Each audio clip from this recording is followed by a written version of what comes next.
Let's get this ninth round of the Chess Olympiad started. Oh God.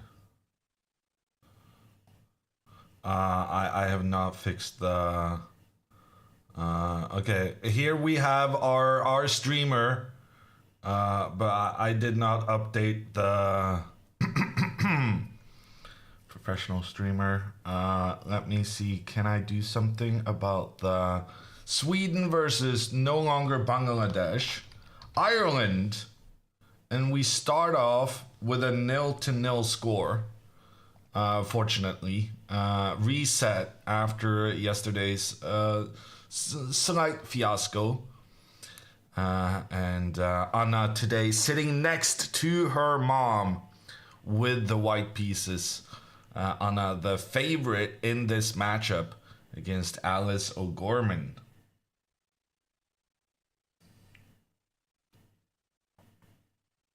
The Cramlings get an attack boost if they're next to each other. I don't think the Cramlings do any attacking whatsoever. When the Cramlings win, it is definitely primarily a positional maneuvering kind of thing. Okay, I haven't really decided which layout is the best. But I do think that once the game starts, Anna's gonna be leaning forward and gonna make the layout choice a lot easier. I guess I could also just very slightly move the camera a little.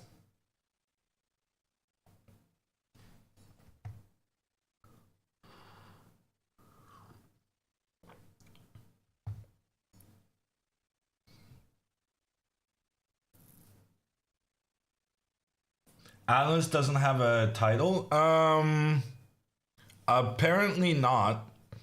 Alice is interesting. Because she does chess research. And because I remember I was impressed with something she wrote on Twitter, but I feel like that's 4 years ago or something now. And I was looking over her Twitter, and she authored some kind of report on women in chess that was then presented in at the European Chess Union when they had some kind of a women's summit. But it appears Alice hasn't posted on Twitter since 2020, so I don't know what she's up to these days.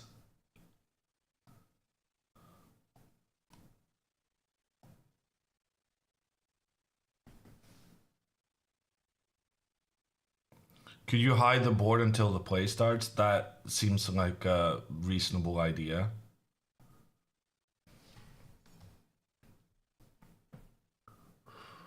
Don't you mean X? No, I mean Twitter.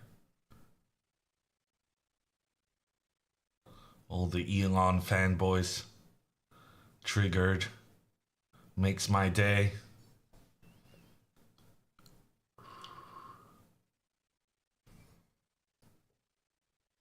Okay, Inez sitting out today. She deserved a rest. I feel bad. Oh, actually, the president of the Norwegian Chess Federation in the background taking a photo. Okay. Well, missed it. I guess the Norwegians are close by. I tried teasing Anna yesterday with after the loss Norway was going to be ahead of them, but Norway also lost to a significantly lower rated team. So the Swedes and Norwegians are doing equally bad at the moment.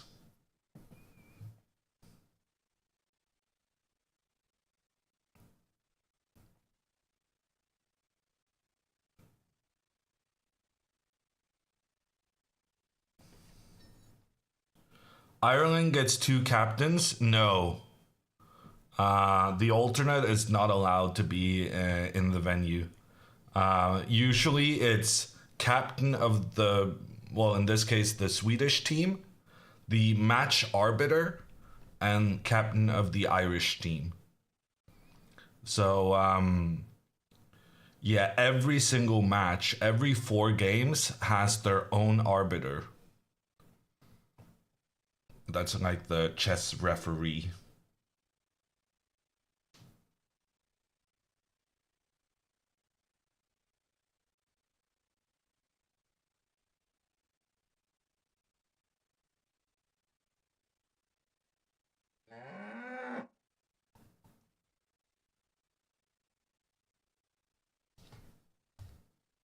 Sterling coming in with the 32-month tier 3.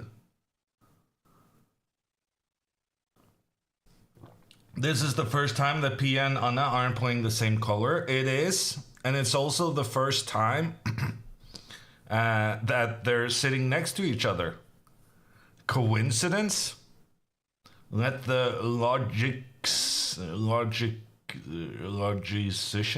is that a word? You tell me.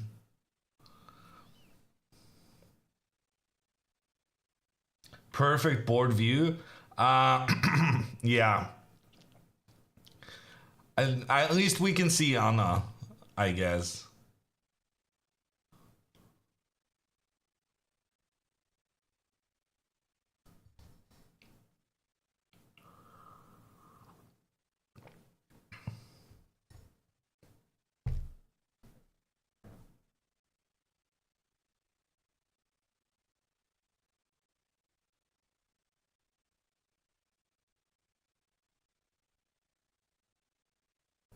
Hammer, I'm Irish. What can you tell me about the fabulous women representing my country? Well, Pippi, I can tell you they're going down. The Irish team has a couple of streamers. So in frame right now with the red hair is, I believe, Tosh Queen. Or at least that's what people said in the Discord. And then they have another streamer, Diana. But she's not playing today.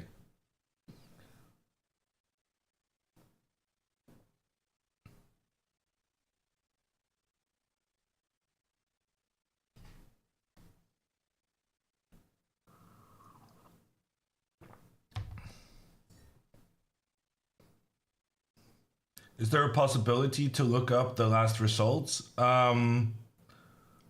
Chess Results website has all the results. They have the graphics of the 2000s, but their results, the information is invaluable.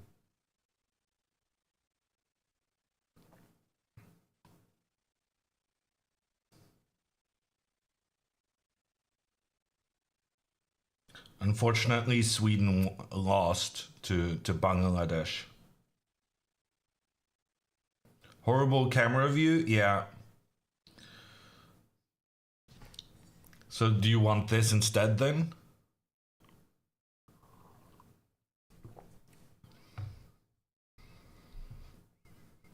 Probably not, right? We'll take what we get. Any camera better than no camera.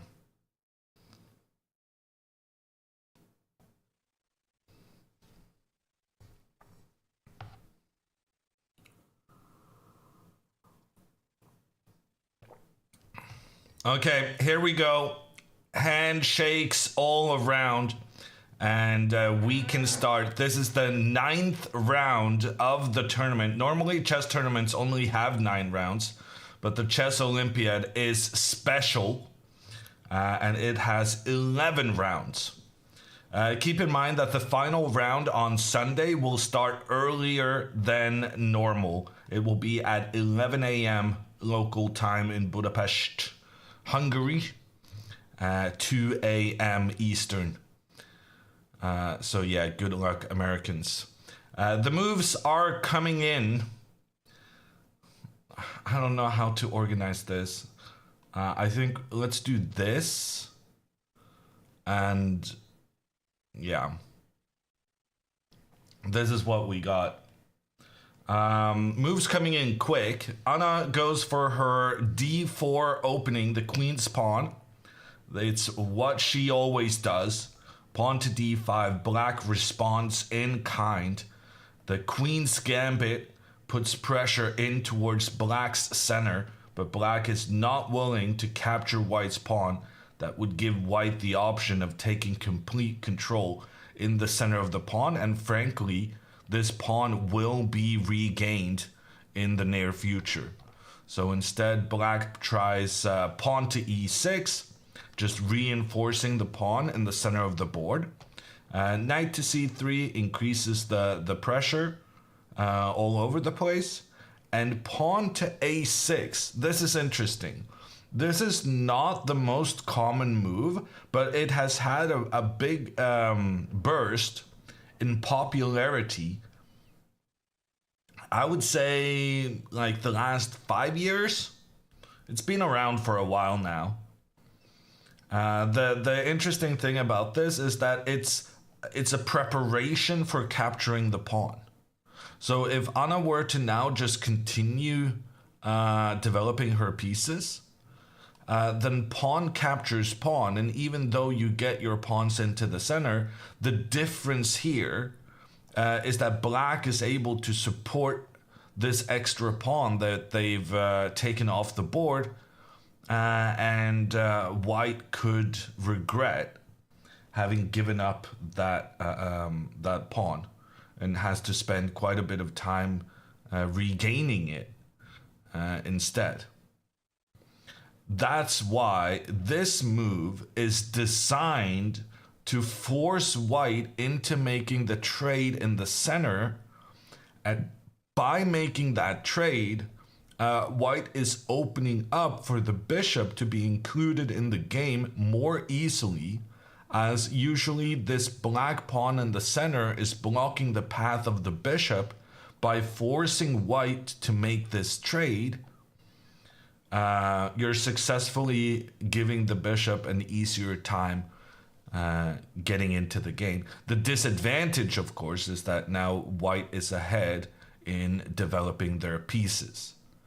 And Alice even continues with another pawn move, and now black is just moving their pawns while white is getting their pieces into the game. Doesn't Anna want to make the trade? She often plays the exchange. Well, you're not supposed to want the exchange necessarily. The reasoning behind the chess opening doesn't necessarily take into consideration the habits of the specific opponent for the game. Do most teams not have a team uniform? I would say it's pretty close to 50-50.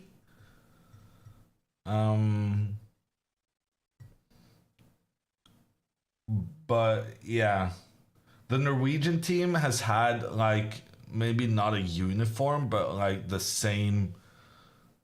We've had like the same suit, but without Norway on them. I think at the very least, if you're gonna have a team uniform, it should be something with Norway on it. For chess players, the team uniform can be a good thing, because it means you have one less decision to make during the day, deciding what clothes to wear.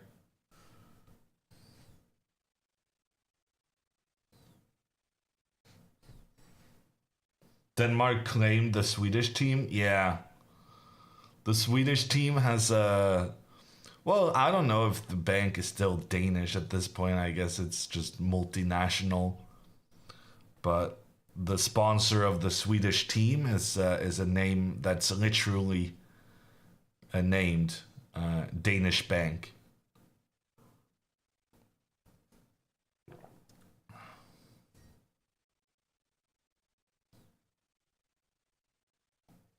Who's the Irish team captain? The Irish team captain is called Diana.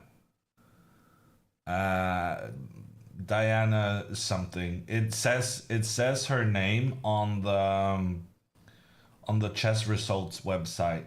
I don't know who it is. Never heard of her.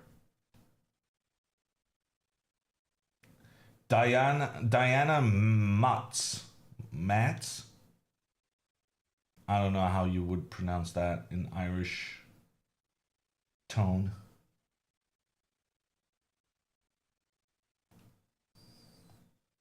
The current Irish women's champion? Wait, but then why isn't she playing on the team? Okay, now I'm curious. Now I gotta do some research. Look up Fide database. Diana Mats is higher rated than basically everyone on the team except the first board. What?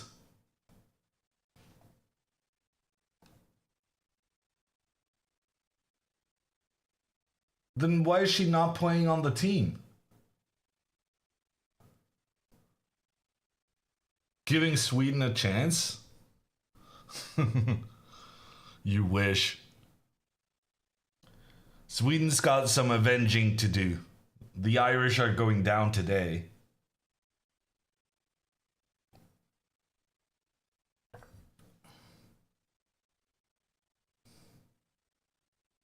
She only became Irish this year? Ah, and then she's not allowed to play until her. Does she have like a 2-year quarantine for international competitions? Maybe she retired? She's freaking 25 years old. That's a bit soon to retire. Maybe she's sick? She's sick for 2 whole weeks and still sitting at the boards for the entire week?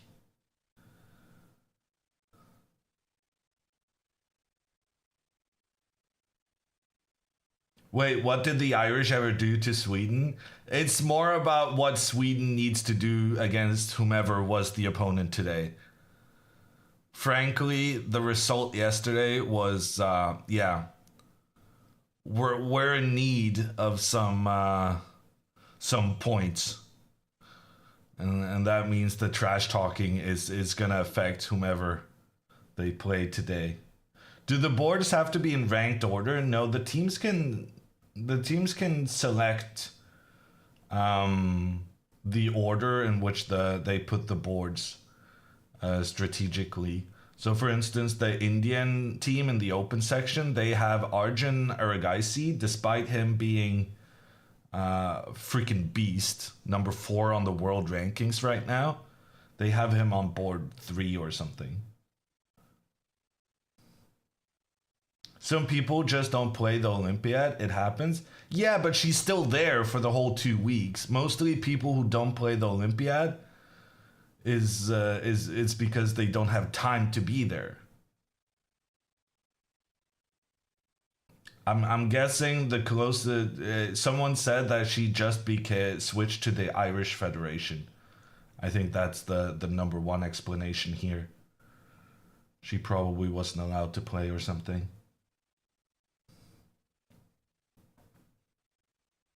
Can the players actually trash talk each other? The players with a commentator can have the commentator trash talk the other team. I think that's fair.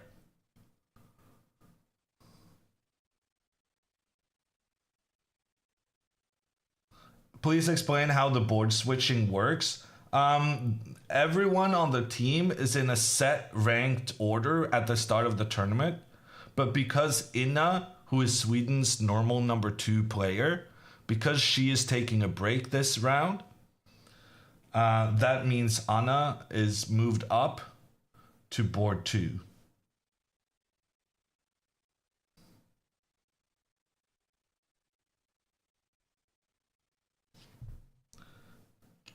So if you switch federations, you're in chess limbo initially. I don't really know. I think in general, chess has a big problem with federation switching.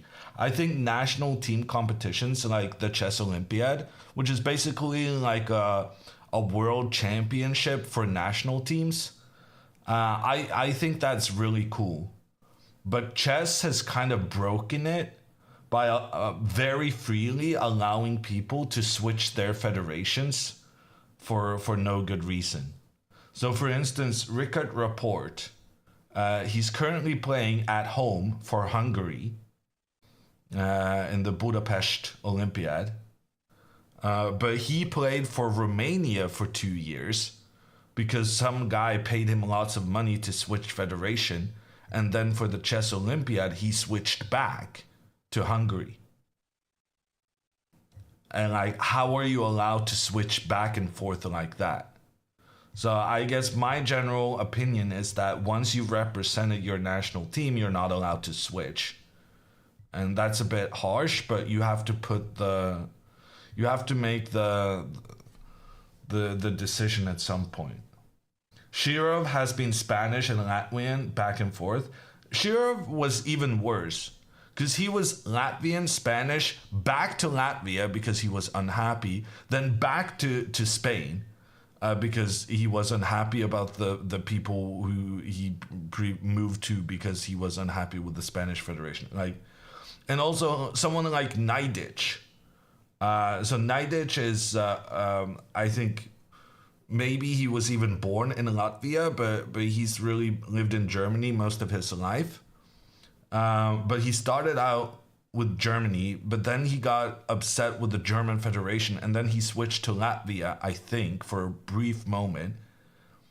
And then he was unhappy about something there, and now, for some reason, he's playing for Bulgaria. I don't even know if he lives in Bulgaria. And there's many, for instance, with the Russians being having some sanctions in the world of chess, the World Chess Federation, which is mostly consists of Russians, they decided in order to let the Russians play some of these competitions, they would let all the Russians switch federation to whatever they chose. So now we have a lot of Russians playing for Serbia and for Austria. We had one guy switch to Norway, despite him living in Turkey. And now he switched to North Macedonia. Basically, the World Chess Federation is treating its national championships as if it's club championships, and that players are for sale and can switch pretty freely, which I think is terrible. Kostenyuk plays for Switzerland. Yeah, but the thing is, Kostenyuk at least has a connection to Switzerland for more than 10 years. But I guess it would be more correct if Kostenyuk played for France. I don't know the full story about why it's Switzerland, but she's married to a Frenchman.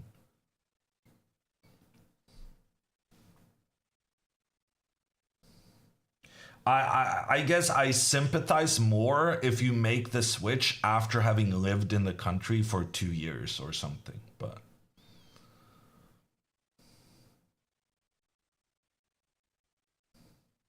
why exactly is changing a bad thing? It just takes away the integrity of the competition.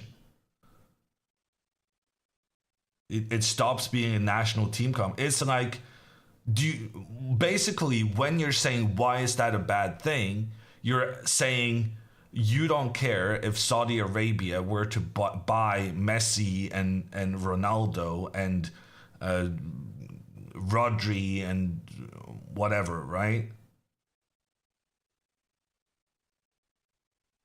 I think that's a bad thing. You're very welcome to think that's fine. Qatar is famous for whenever they host a championship, they always buy a lot of players beforehand. So the handball championship in Qatar Was just the Qatar team was quite strong. Didn't have a single person born in the country though, playing for the team. What about Anish Giri in the Netherlands? Anish moved to the Netherlands as a 15-year-old, 14-year-old, and he speaks the language. Like, if you can't see the difference between that and someone switching because they get paid to switch, I don't know what to tell you. But the way to fix it is that if you've represented your country in the past, then you cannot switch. And then you make an exception for these young kids. And then some other people who may switch countries later on, they get, that's a problem for them, but you have to set the limit somewhere. So basically FIFA rules. I think the FIFA rules are decent. The FIFA rules are still kind of weird, right? Because in the world of soccer, you're allowed to represent the country that your grandparents were from. And there's a lot of people whose grandparents that's 2 generations ago. Like, they could have been from a completely different place that you don't necessarily have any big relationship to. So I think the FIFA rules are quite generous. But they're way, way stricter than chess rules. Hans for Saudi Arabia. I don't know. Why not just go by citizenship? That's also fine to me. I would be happy with that.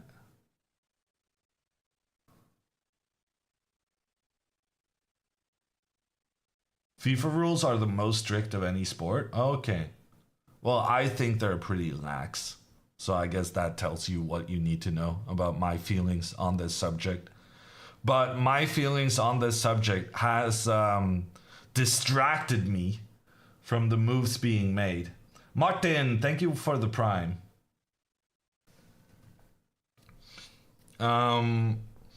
So in this position, we were talking about how black has only moved their pawns, but they did so in order to facilitate the development of this light squared bishop. And to prevent said idea, Anna plays queen to c2.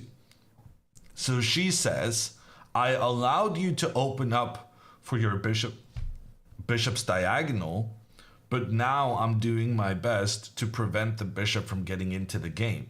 By controlling this f5 square, the bishop can no longer go there. And if the bishop goes all the way out here, it's very easy to start attacking it with the knight. So for the moment, Alice leaves this bishop and decides to get the other pieces into the game. Bishop to d6, sensible play. Bishop to g5. Notice how Anna wants to move her pawn out and the bishop into the game. But if she does this immediately, then her pawn will be blocking her bishop, which is similar to the problems that black were having with their queenside bishop earlier. So Anna moves the bishop out first, puts pressure down towards the black queen, and then after the knight blocks it, now she goes pawn to e3 because now she's happy with having gotten her bishop, what we call outside the pawn chain. And this bishop will be decent here. At the very least, it's not buried inside white's half. Pawn to h6 sees a threat to the bishop. And I don't really imagine Anna spending too long on this decision. If she moves it back to the left, she will allow her opponent to make a trade, giving Anna doubled pawns. Not always a bad thing, because it does open up for the white rooks to influence the game through the center of the board. But in this circumstance, I would be very surprised if she didn't go bishop to h4, which she did do, keeping her bishop on the same diagonal as the black queen, and making sure there's no funny business there. And now, if black just castles, which seems like a reasonable thing to do, then Anna will play bishop to d3, and black remains with the issue of how to deal with this light squared bishop. And if you move the bishop up here, there's an interesting possibility where Anna might just attack the bishop, provoke the bishop to trade off with the white knight, giving white a weakening of the pawn formation with two pawns on the same file, but at the same time, this would open up for the white rook to point down on black's king, which would be pretty exciting and pretty promising.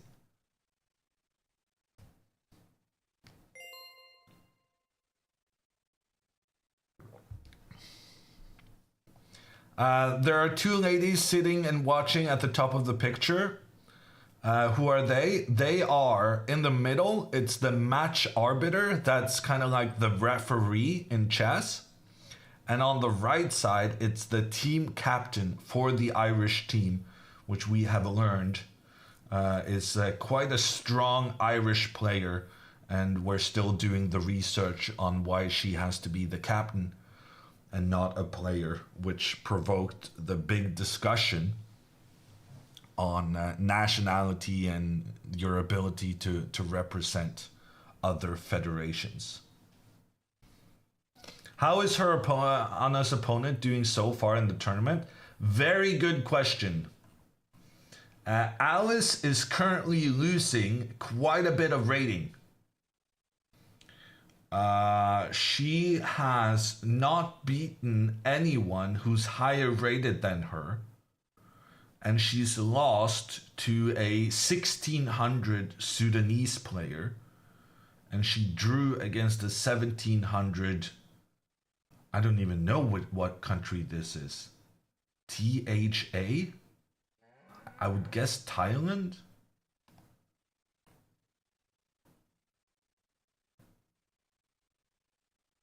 I'm guessing Thailand.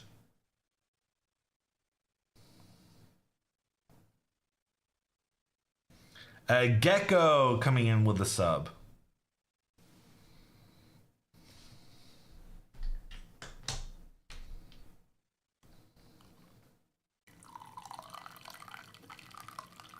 All four boards? Okay. I'll give you what you want. Let's take a look at the overview.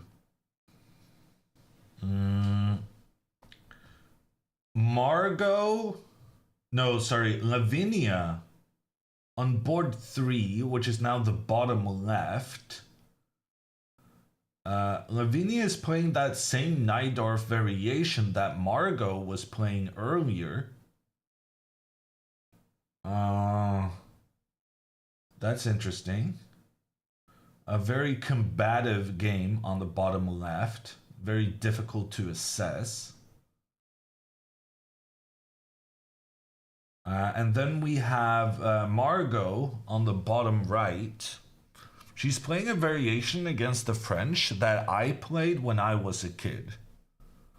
And I played it because it was recommended by some English dude in a book. If you've been in chess in 20 years, maybe like 25 years, like me, you're going to recognize this. I played an opening because it was recommended in a book, and basically all the chess books back in the day they were all written by some reasonably mediocre English international master. That was like you have no idea how much more diversity there is in chess books and content than back in the day. But I think it was Chris Baker or something. The startling chess opening repertoire. That's what I based my white openings on for a little while there. And that book recommended this variation that Margot is playing against the French. And I can tell you, it is an absolutely shitty opening. It is terrible. And I wish I could go back in time and tell both young Margot earlier today, but also myself 20 years ago, that this is just not worth your time. And there's so many other decent ways of playing against the French. But unfortunately, time travel still not in operation. And as a result, I'm not such a fan of the start to the game that Margot has had.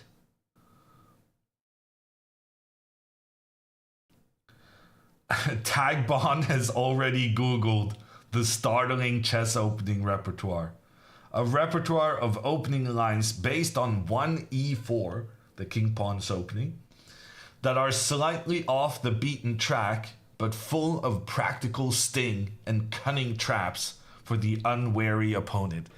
I mean, you can understand why 12-year-old me thought that was the right book to get. The problem is just that when I bought the book, I was 1600, and I continued playing those same openings until I was like 2300. I outgrew the book and then some. Okay, we gotta go back to Anna's board because we've had a bit of a development. And by development, I mean that the bishop got developed. And frankly, it got developed to the square that we were trying to prevent it to move to. Yeah, this is unfortunate, is what it is.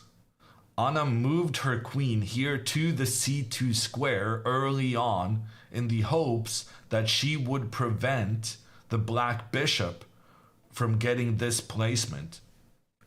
But as it happens, the only thing that happened was that Anna actually wasted a move getting her queen attacked. Because Alice, kind of cleverly, normally in these openings, you put your knight on the f6 square in the Queen's Gambit Declined. But by putting the knight on the e7 square, that's the perfect response to Anna's placement of the queen. Because what Alice had foreseen is that the knight would then be protecting the bishop and the bishop would be able to attack the queen. And now you still have to calculate some of the tricks with the bishop pointing down on the queen. The white queen can capture the black bishop. The thing is, after the knight recaptures, white is able to capture the black queen, and black has to take that one. But at the end of the day, this is nothing more than a trade.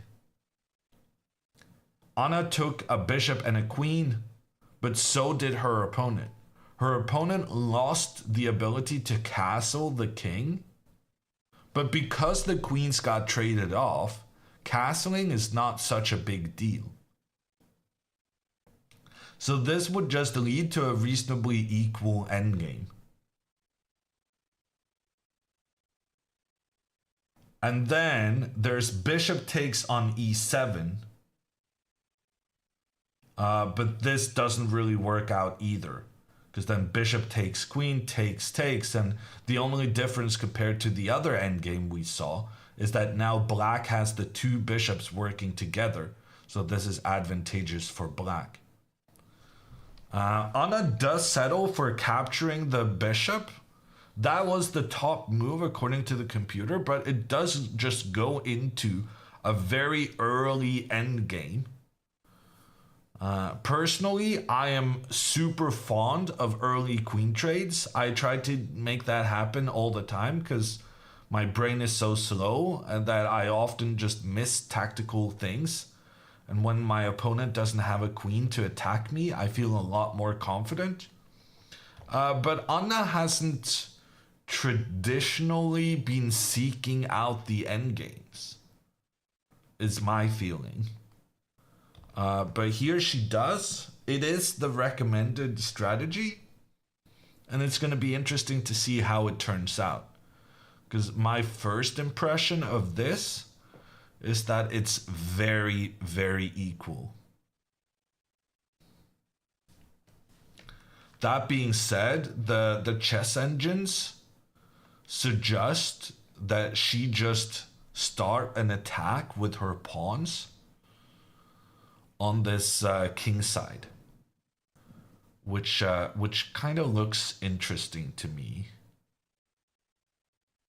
So maybe that would be a viable follow up. This is too bad, leaving black with a good bishop. Well, the thing is, both players get the good bishop, right? So black's pawn is primarily on the light squares.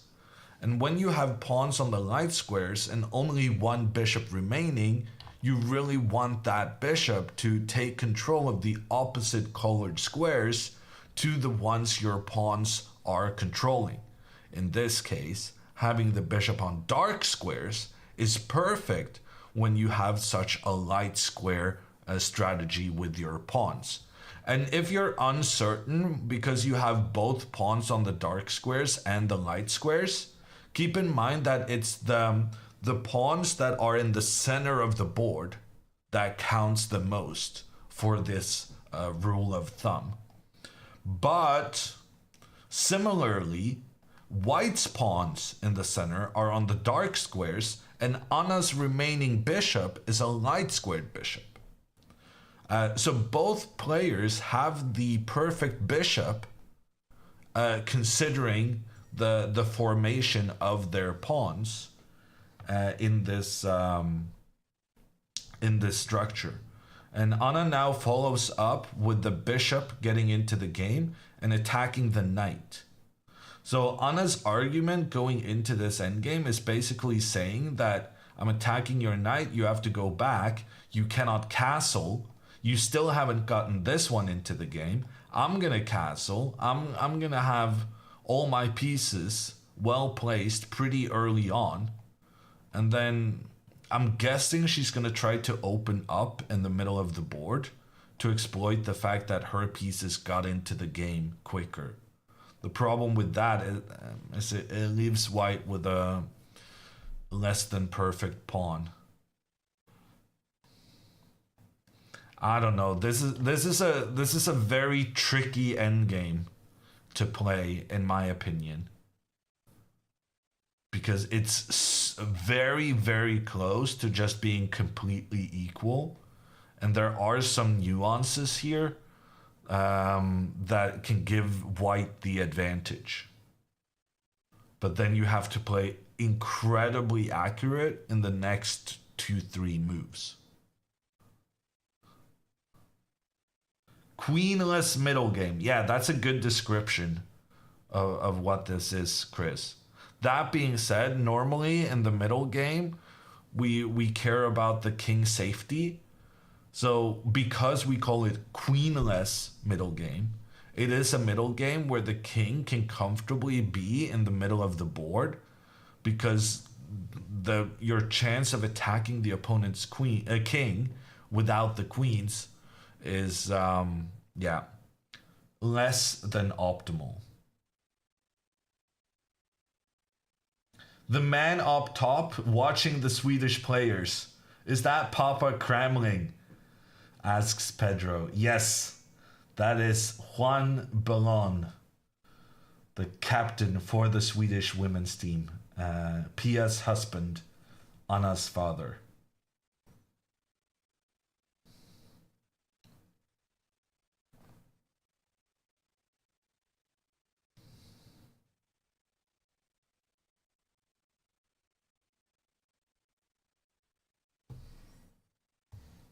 After the 5 hour game yesterday, Anna wants to jump straight into the end game. I don't know if that makes yeah. Do you think a game is going to be short when you jump into the end game? There's a logical flaw in that statement. When you jump right into the end game, you're kind of making it likely to be another very long game, in my opinion, because then you make sure that there's not going to be any sort of early checkmates. Oh, they're not married? My bad. Pia's partner then.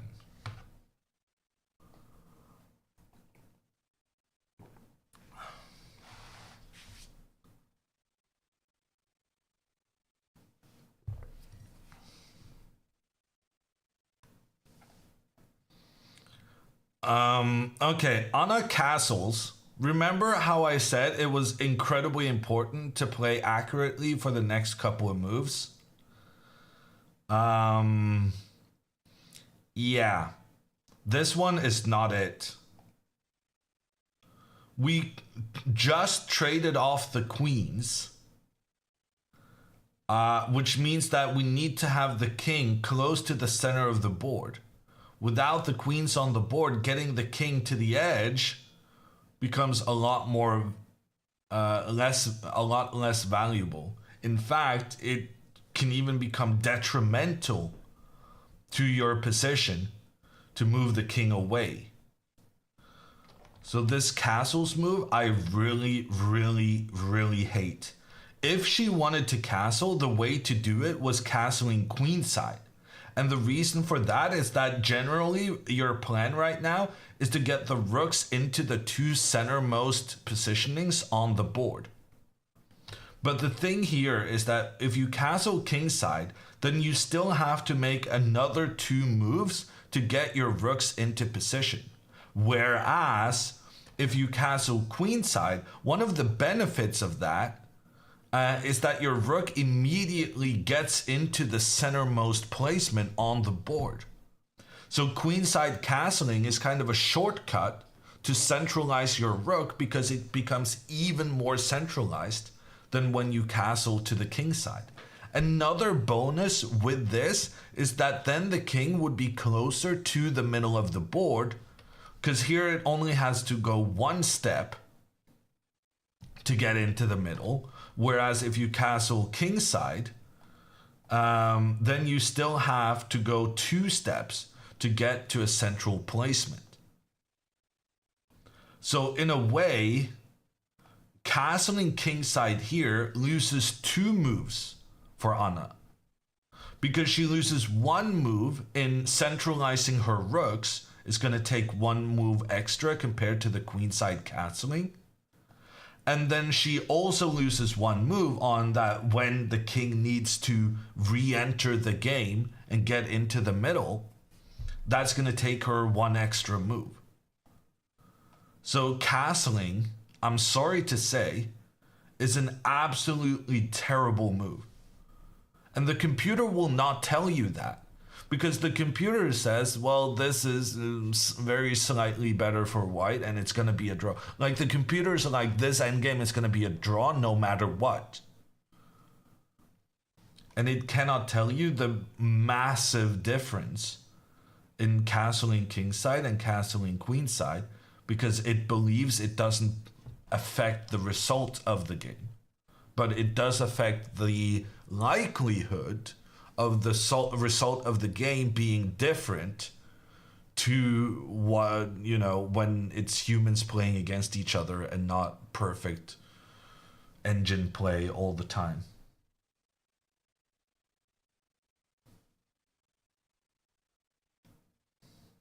Don't badmouth computers, they will rule us one day. And when they do, I'm sure I'm the first one to suffer from that. But as of yet, my right to trash talk the computers or diss the computers or however you want to put it remains. And Anna's opponent very quickly, she knows what she wants to do, right? Because she was lagging behind in development. So she gets her knight into the game. And this is currently a very equal position. It's difficult to imagine either player managing to get a win out of this.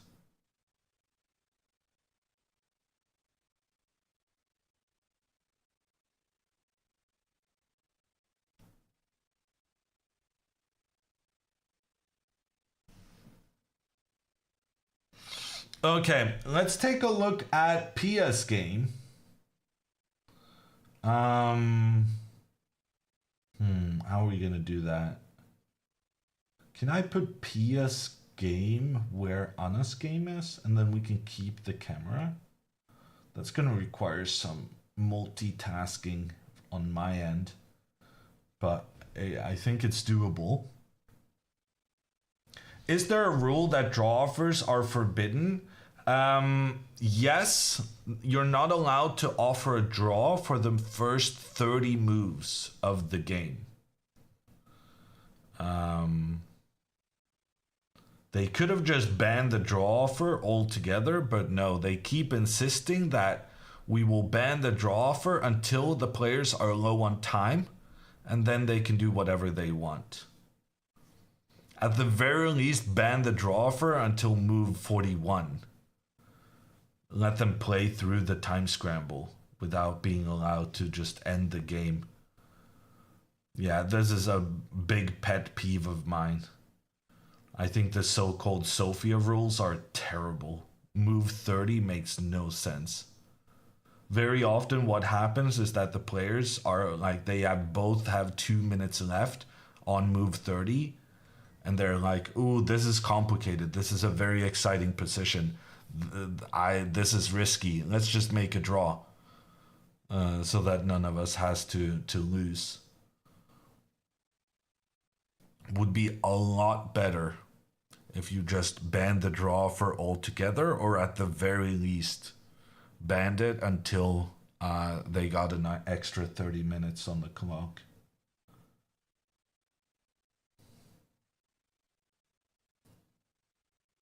Just get rid of draw offers. That's my primary position, Sterling. And I can say I'm incredibly disappointed by chess.com not just removing the draw offer.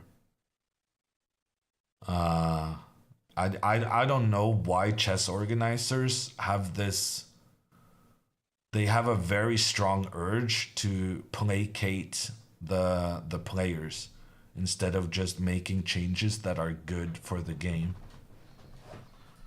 For chess.com, I imagine it was a lot more technically difficult for them in the browser to disallow the draw offers until a certain move than just removing the draw offer altogether. But that's a programming thing that I don't really know much about.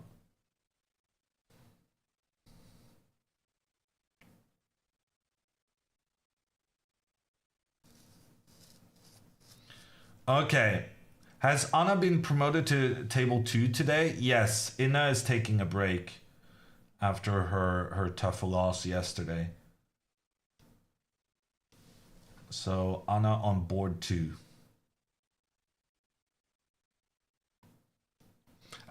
We're about to look at Pia's game, and I am happy to say things are looking good. It was a queen pawn opening there as well, but Pia does not go for the queen's gambit, at least initially. Pia pretends like she wants to go for the Nimso Indian. If the knight comes here, the bishop comes out, immediate pressure towards the knight and towards the king. But then when her opponent decides to go knight to f3, Pia switches it up and goes back into the queen's gambit decline. And the reason a lot of players do this is because after knight to c3, they want to play the Nimso instead of playing the normal queen's gambit declined. Because some people believe that it is a benefit for white to be able to, at some point down the line, play the pawn to f3 and build up their center instead of putting the knight here.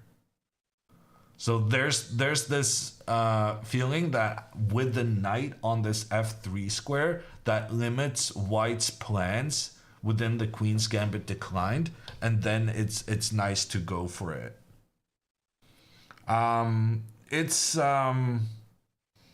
Yeah, I kind of agree. I think there's a good logic to that.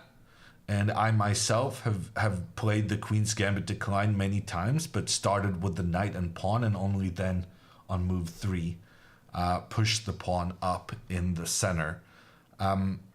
Pia's opponent uses both the knights to attack in towards the center. And this is a very interesting position in chess. I think I spoke about this in one of the earlier rounds, but this position after 4 moves is one of the situations with the most decent moves available to black. Because black can go bishop here, but also bishop just one step. Black can go pawn to a6, which is similar to what Alice did today against Anna, the same kind of plan that you're threatening to take this pawn, provoking white into making the trade that opens up for the bishop. So that's pretty decent. You can go pawn to c6. You can capture this one. Let me put in the bishop moves again. You can go knight to d7, which is what Pia did earlier in the tournament against one of the strong teams. Germany. That's what Pia did against Wagner. We have this pawn to a6 move. There's also the possibility of pawn to h6, which Magnus Carlsen played a couple of times. And it's not as silly as it looks. Although it does look rather silly.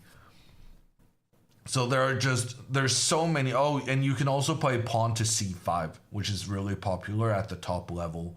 Wesley So in particular, I think, has played this a lot. So there's just so many options in this position. But Pia goes for what is, I think, arguably one of the most exciting ones. Pawn to c6. It doesn't look super aggressive, but this is the semi-Slav opening, and it leads to some of the most complicated variations there is in chess. For those of you interested, you should definitely check out Vishy Anand's World Championship match against against Topalov? No, it was against Kramnik. Vishy against Kramnik. They played some really, really exciting semi-Slavs. And Vishy also famously won a spectacular game against Levon Aronyan in this same opening. Let's just say this opening carried Vishy to a couple of world championships because he was winning super important black games with incredible preparation in super, super tricky positions. And one of the things that can happen is bishop to g5 when black accepts the pawn, and then there's something like this, and yeah, it's just complete chaos on the board. The Botvinnik variation, as someone in chat was pointing out. But even when white goes pawn to e3, which is considered the more calmer approach, where the bishop immediately protects the pawn that black was planning to capture, even this is quite tricky. Pia goes with the knight to d7. After the bishop moves, now Pia goes for the trade. Pia didn't want to do the trade here because then white's bishop would get out and get a good placement in just one move. But by waiting until the bishop had moved once and then making the trade, Pia manages to get the bishop to move twice. That being said, Pia now is lacking one of her main resources for control in the center of the board, since white now has those two central pawns against black's one. So that has to be addressed immediately. Pia goes pawn to b5, very aggressive move, once again attacking the bishop that suddenly moved 3 times in 3 moves. And then Pia continues forward, kicking the knight out of position so that the knight no longer controls the e4 square. And Pia continues fianchettoing her bishop, trying to get that on the open diagonal. She then opens up for the bishop because the pawn was standing in the way, but in doing so, also influencing the center of the board. And here, bishop to d6, good development. Pia's about to castle her king. She's got great diagonals for her bishops pointing down towards the white king. She has that control in towards the middle, has that tension with the pawns. And it's super interesting in this situation that the chess engines suggest that white's best move here, and frankly by some margin, is to go pawn to e4. Just actively giving away this pawn so that you can then move your rook to try and put pressure down the e-file towards the black king. And the second choice of the chess engines is knight to g5. And if black then castles, you sacrifice your knight, trying to open up for the bishop down towards the king, while at the same time attacking in towards the black queen. What I'm trying to say is that Pia has a strategically very nice position. And that is requiring some craziness from the opponent to try and justify their short-term chances. And in fact, knight to g5 was played by Trisha, and then Pia doesn't dare castle because of these sacrifices. She was definitely scared of this stuff. And instead, Pia voluntarily gives up one of her bishops for one of the white knights. You know I'm not a fan of that. But at the same time, that white knight was creating quite serious threats in towards the black position and the black king in particular. And now after this trade, this is the current situation in the game. Pia can now go pawn to h6 and chase the knight away because the sacrifices are no longer scary as the follow-up knight has been taken off the board. But on the other hand, white now has the 2 bishops.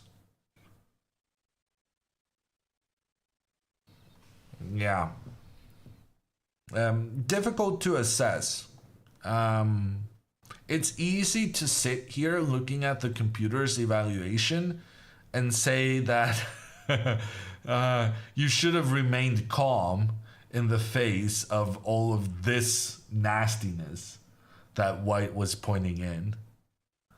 I really don't like giving up my bishop, but at the same time, I do sympathize with the scariness of the threats she faced. And the computer's top choice is queen to b6, making sure that the queen is not attacked when the knights come in. And then the top variation goes knight sacrifices on f7 instead, trying to lure the king into the same diagonal as the bishop, after which the computer feels white is almost winning. But instead, now you do the bishop trade. You allow your rook to be captured in the corner, but then you make the argument that the knight is not going to be able to get out later on. Very, very, very tricky play. I think for me, the main thing is that Pia made this trade in 1.5 minutes. And not that I'm recommending the Kremlin girls to spend more time in general, but this position felt like it deserved half an hour of contemplation. Okay. How did... Let's move that one up.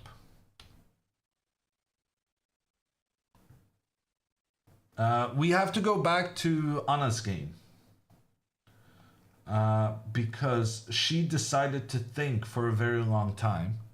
And then she played this pawn to e4. Which is a controversial decision. Because now after the trade of the pawns, white is going to be left with an isolated pawn.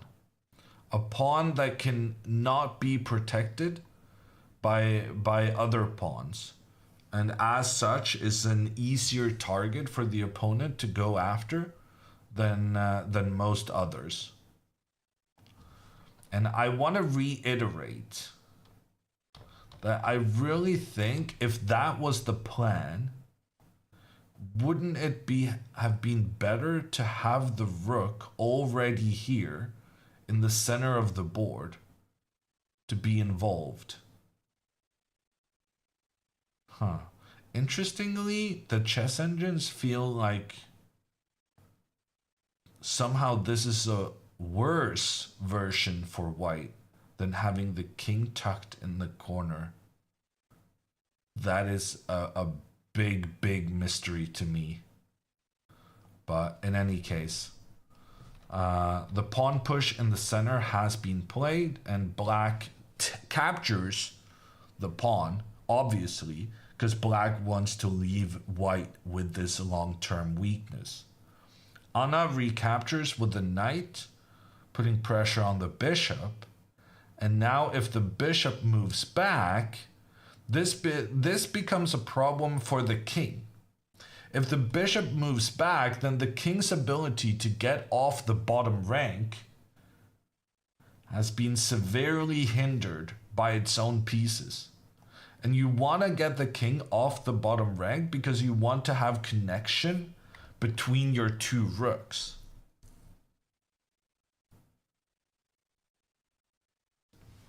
So moving the bishop back would probably be a mistake. In fact, the only good move here for black is to go king to c7, defending the bishop while then creating that open space on the bottom rank for the rooks to reign and position themselves.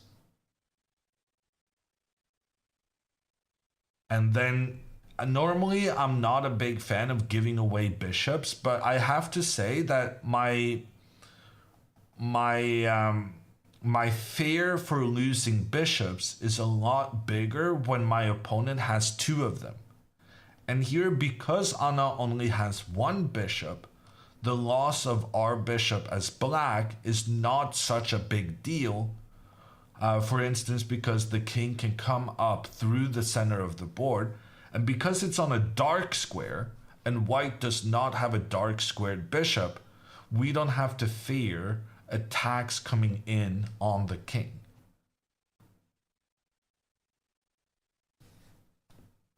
So I think king to c7 is by far the best move. Instead, Alice has gone bishop to c7, and that is the mistake that we were talking about. By moving the bishop back, you're preserving the bishops, but at the same time, you're causing a problem for the king on how to activate your pieces for the future. And now Anna is going to play bishop to c4. That improves the positioning of the bishop, takes control of the square in front of the pawn, and also creates an attack on the black pawn. Anna's opponent will then defend. Yeah. And then Anna will do something like rook into the center, allowing her opponent to come in with the bishop, attack the bishop, and centralize the knight. But the good news here is that because black had to move this knight to be a blockader of the bishop's diagonal, the knight is no longer positioned to protect the c5 square here and the e5 square in the middle. And in fact, both of those squares are quite significant. Both of them are controlled by white's lone central pawn. And we've talked a lot about the disadvantages of this isolated queen's pawn, shortened to IQP.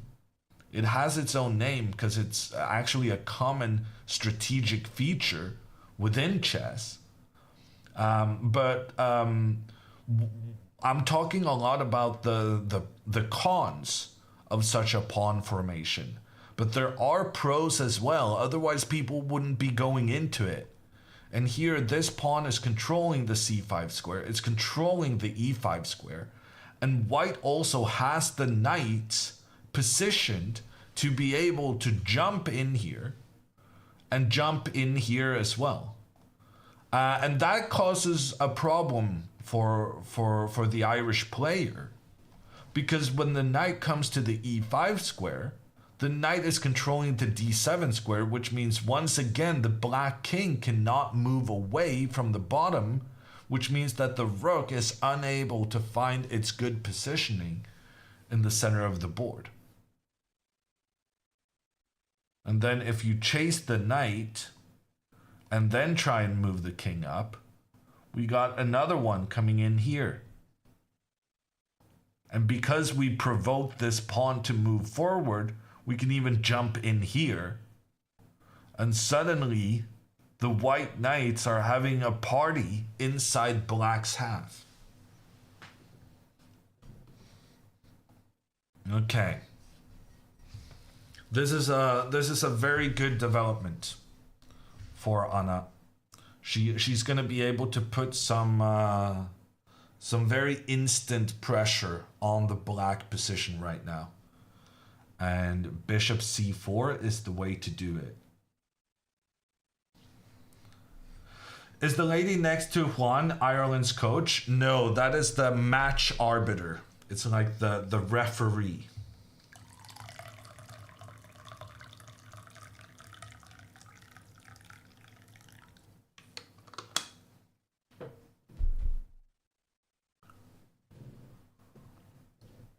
Does the arbiter ever have to do something in these kind of events? Well, let's just say that when they do, they often get it wrong. I'm not a big fan of the chess judges we have. Never met a good one. I sense a lot of competitors are not necessarily too happy about how they get refereed.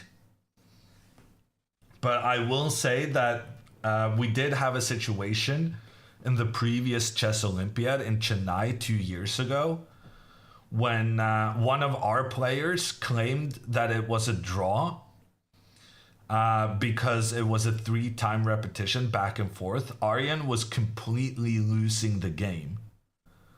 And he tried to save himself by saying it was 3 times the same position. And then the arbiter even went to the computer to check and said, yes, this is correct. The game is a draw. But it wasn't 3 times the same position. And the arbiter just made a mistake. And Mongolia were furious, understandably.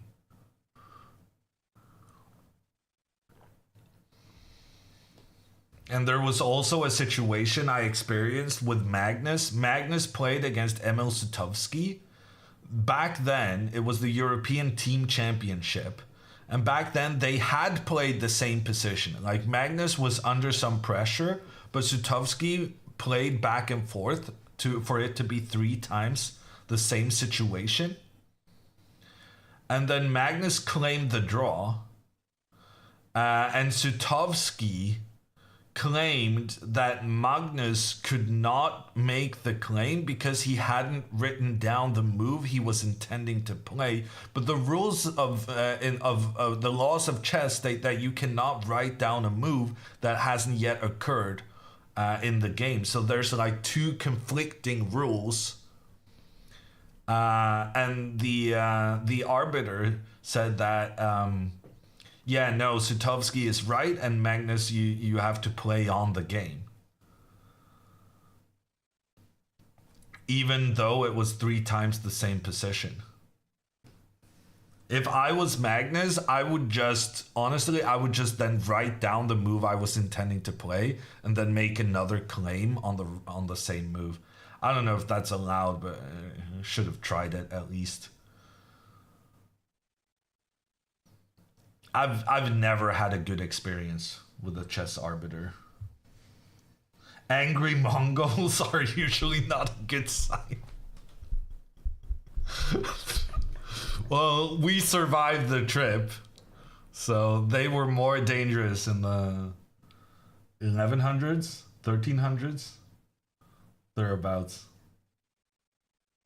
Do the chess referees give red card? There's this Norwegian chess organizer. He's a bit eccentric. He's a real character, and he has red cards, yellow cards, and red cards. I actually kind of like that.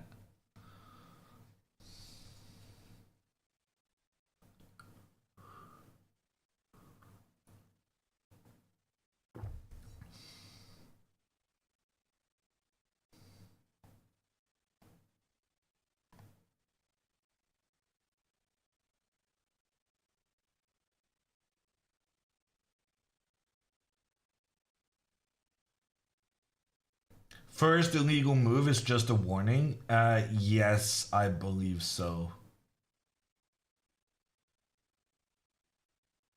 I don't know how many illegal moves the arbiters in the chess Olympiad has to deal with, though.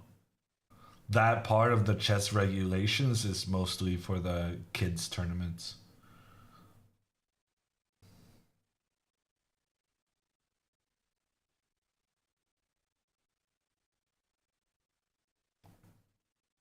Okay, Anna played knight to c5. So my initial impression is that I'm not a fan of this because now black can just trade and get the king off the bottom rank. But in Anna's defense, the computer kind of likes this for white. So it goes against my instincts, but if you have the chess engine's blessing, actually the chess engine is changing its mind. The power of the human thought.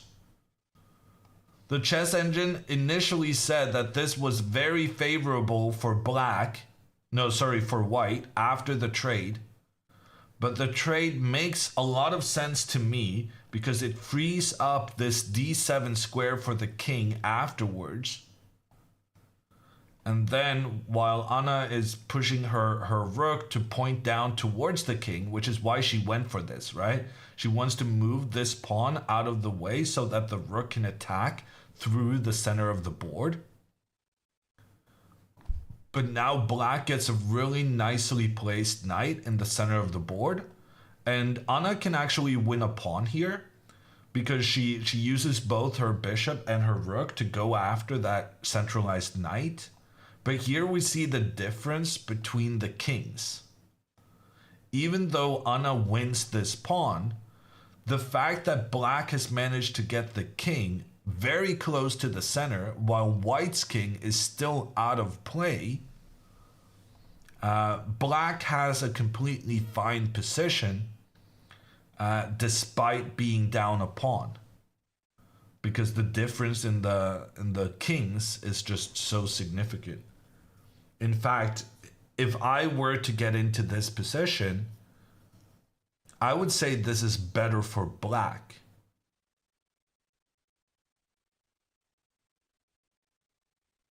Because after rook here, well, the thing is, if you trade off the rooks, then you're in big trouble, right? Because you're having a lot of difficulty defending this pawn.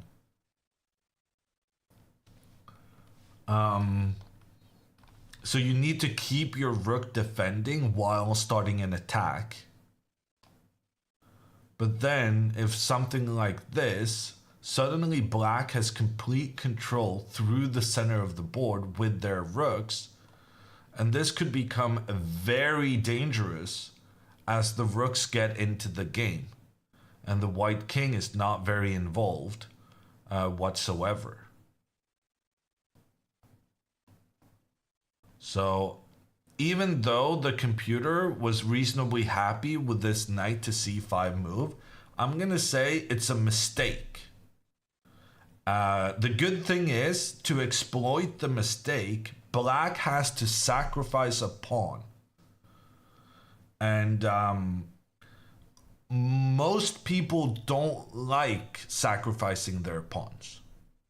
So I think it's going to be okay, but Alice, if she keeps her head about her, can give up a pawn to activate her king.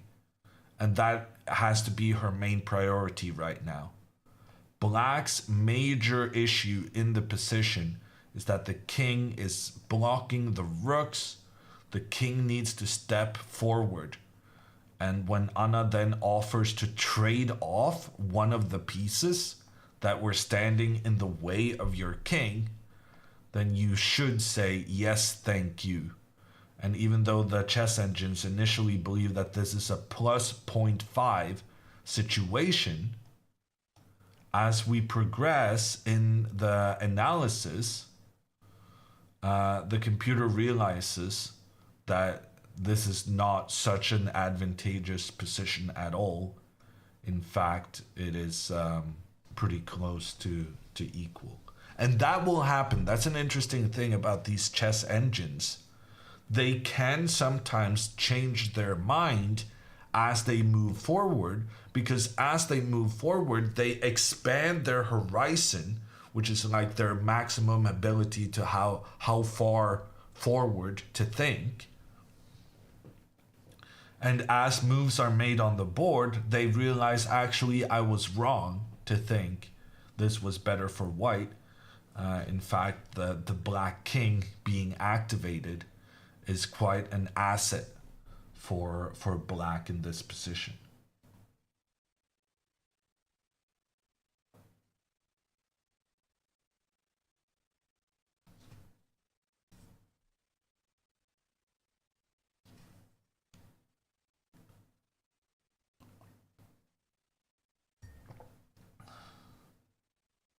Pia is studying Anna's game. She needs to focus on her own. Well, Pia's gotten a pretty good opening. She already has a slight advantage with the black pieces. So Pia is doing fine. There's no reason to be concerned. Let's take a look at the overview of the current positions. We have Anna with a slight advantage, but not as big as the chess engines feel. We have Pia with a slight advantage.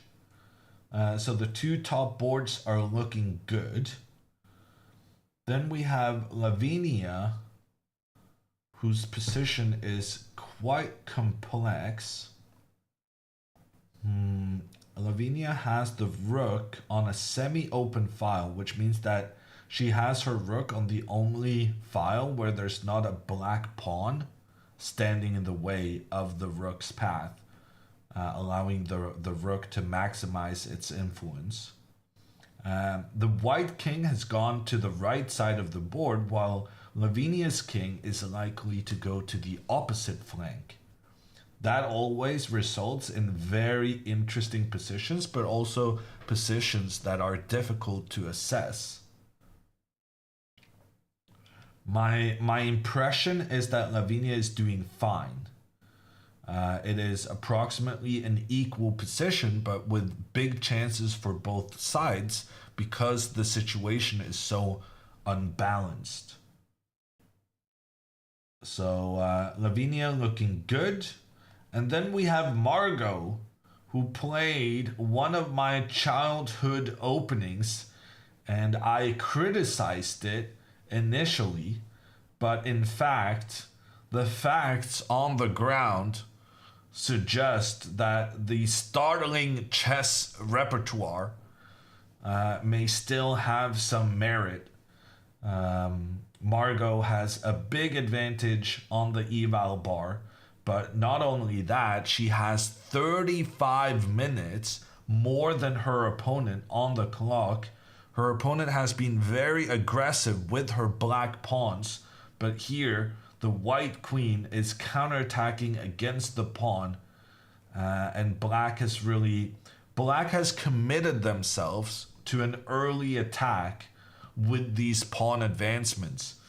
But at the same time, this attack has happened at a time where the black pieces on the upper left side of the board are not really, they're not contributing, but worse than that, they're not in a position to contribute for another like 5-10 moves at least. So shades of an overly ambitious attack right here. And Margot is looking very, very good. So right now could be a 4-0 sweep. That would taste very, very good after the troubles against Bangladesh previously.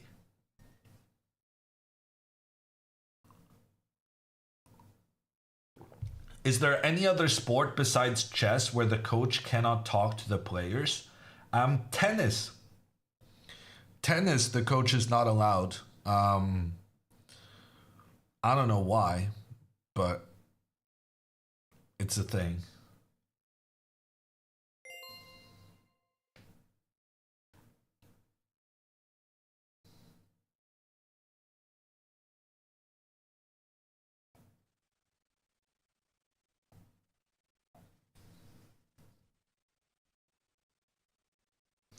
Right. Thank you for the prime.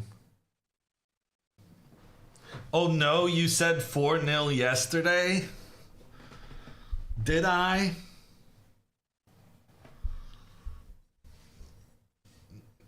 Okay. Yeah, I'll stop. I'll stop being optimistic. It doesn't suit my personality.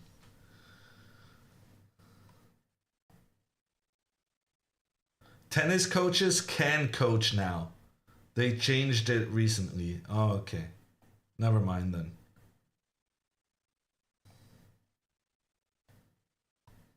XO coming in with the 5 gifted. Thank you. Where are they playing? It seems kind of late. They're playing in Central Europe.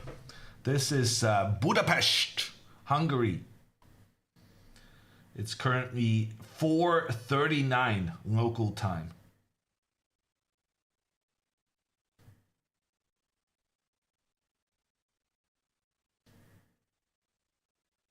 Who is the lady in red? The lady in red is Tosh Queen, a chess streamer. Go give her a follow.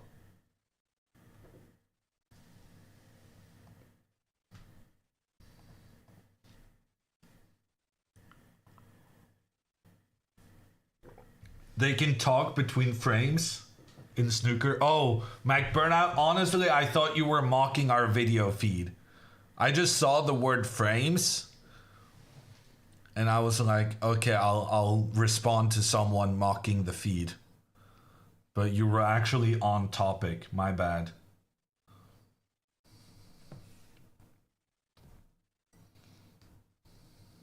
Was the Camry that stuttery the last few days as well? Well, 2 days ago, the camera was completely frozen. So I don't know if you prefer that.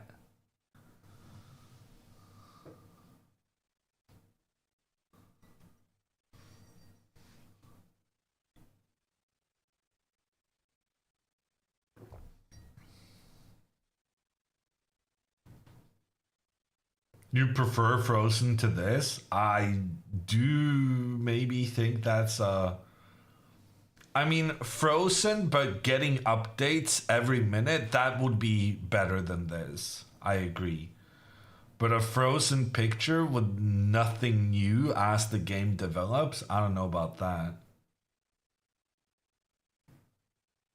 Are there any settings on my end that I can do to only update and have like a freeze frame every minute?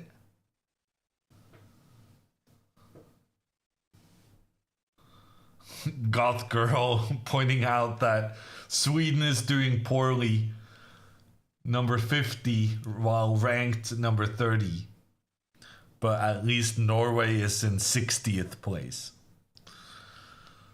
Yeah. The Nordics, or the Scandinavians at least, not having an amazing tournament right now. Okay, I'm giving up on this for a little while at least. We'll take a break from the camera, see if it can come back later on. As someone with bad internet, I can't even tell who has the lag. It's on the organizer's side.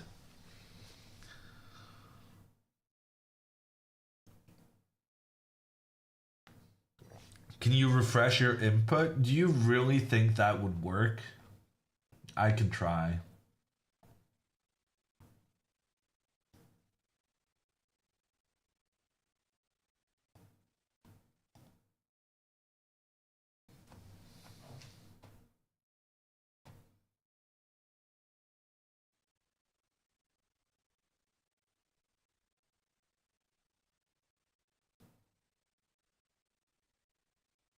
Yeah. Honestly, it's very slightly better, no? But yeah, it's not the best.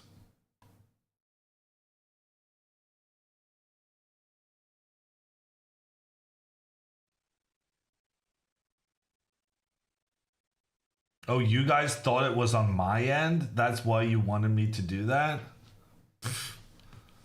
I knew it wasn't on my end. Don't be mocking the Norwegian fiber internet. The Norwegian fiber is very easy. Most of the time it's perfect, and then sometimes it just doesn't work whatsoever. But I don't have like bad internet. I just either I have internet, either I have good internet or I have no internet.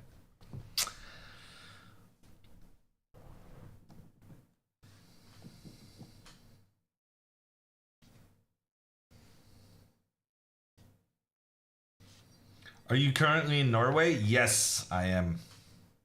How fast is your connection? Well, not to brag, but my building last year got fiber internet. I've been living with some really crappy internet for a very very long time. I didn't know how good, how bad it was, how good the alternative was. But now life is great.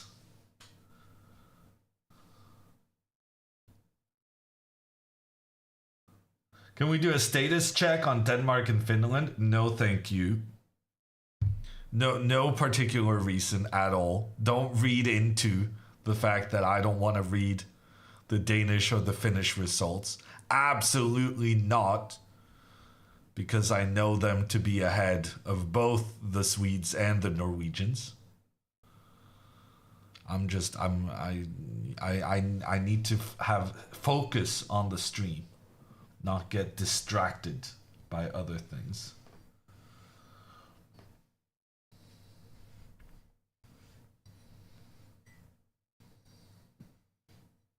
What time format is best to improve your chess with?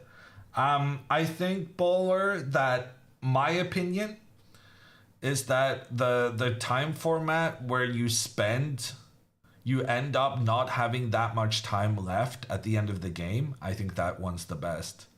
So if you play 5 minute chess, but you find yourself losing a lot of games on time, I would play a bit slower time controls.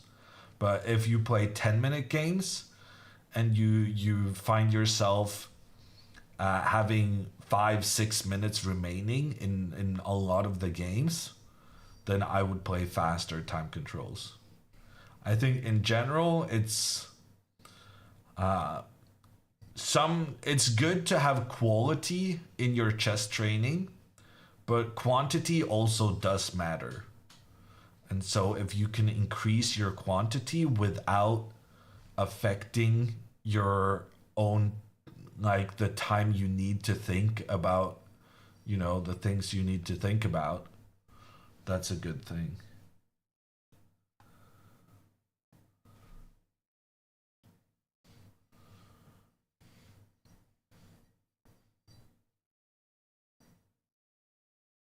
In that case, I'm wondering what the favorite time control for Anna is.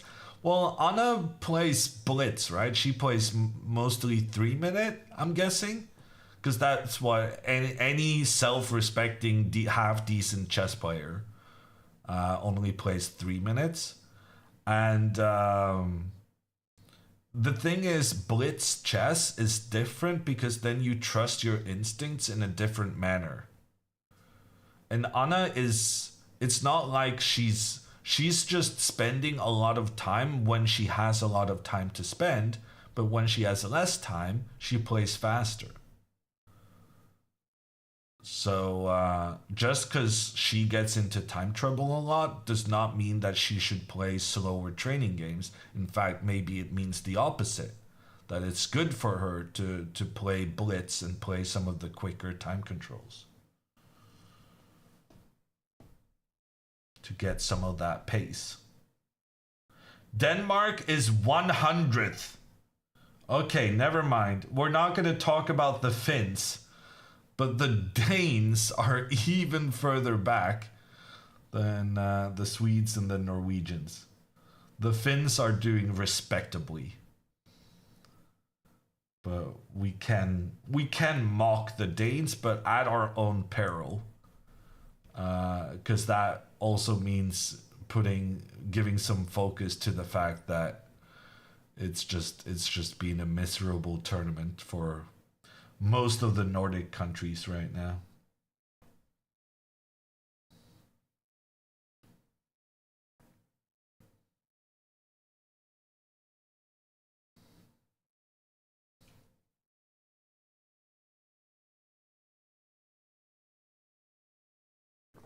We did have a move on the board, and some of you may have noticed that the move from Alice got the green star, which means the chess engines feel like that was the best move in the position.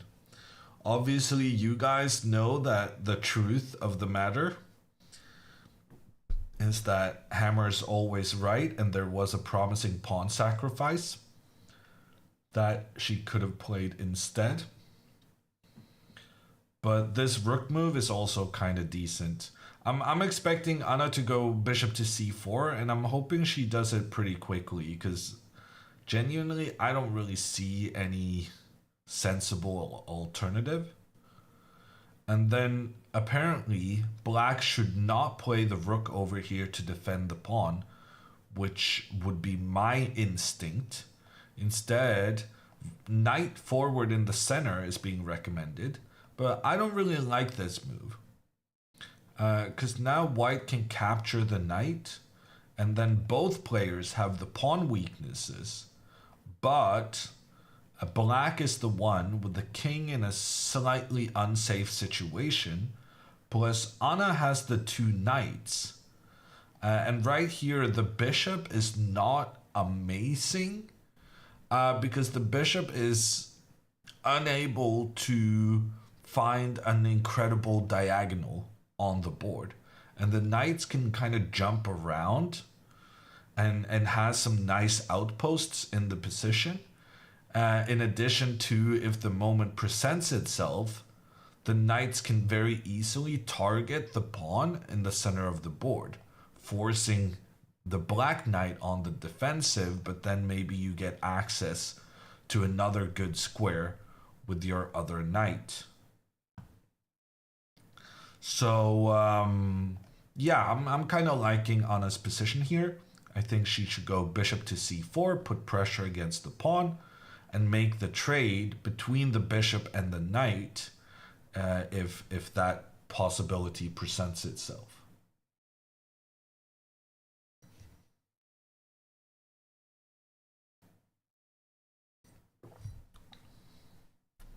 This is a game only Magnus would enjoy. I think you underestimate the amount of people who try to emulate Mr. Carlsen. I've made a career in chess, basically just trying to do what Magnus does in a slightly worse and inaccurate fashion. And I can tell you that has been tremendously successful. So this is the kind of position I enjoy.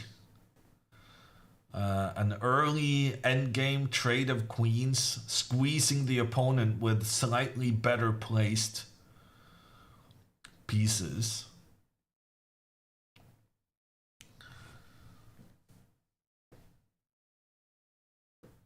That's how it goes.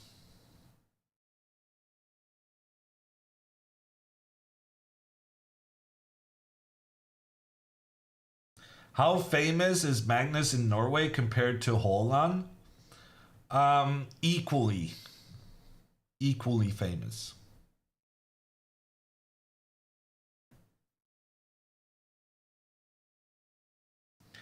Everyone in Norway knows Haaland, and everyone in Norway also know Magnus.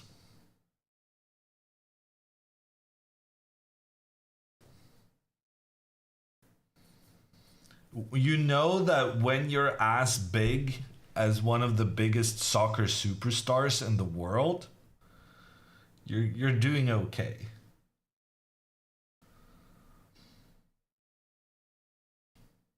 Who is Haaland? Very famous soccer player. You Americans don't need to, yeah. Never mind. Just keep on doing what you're doing. Let's go baseball.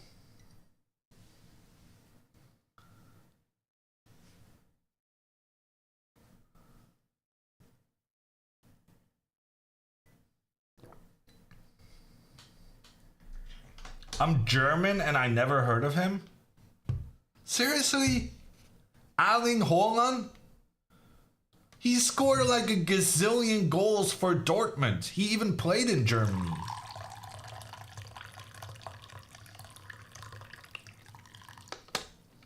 Okay, I guess that's how it goes.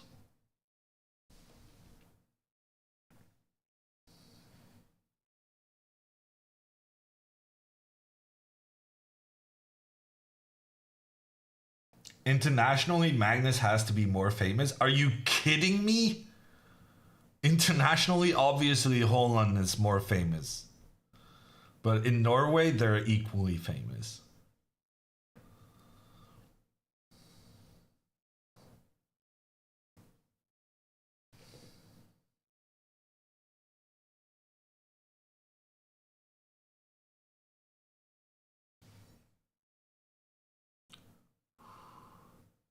I think Magnus would beat Holland in chess.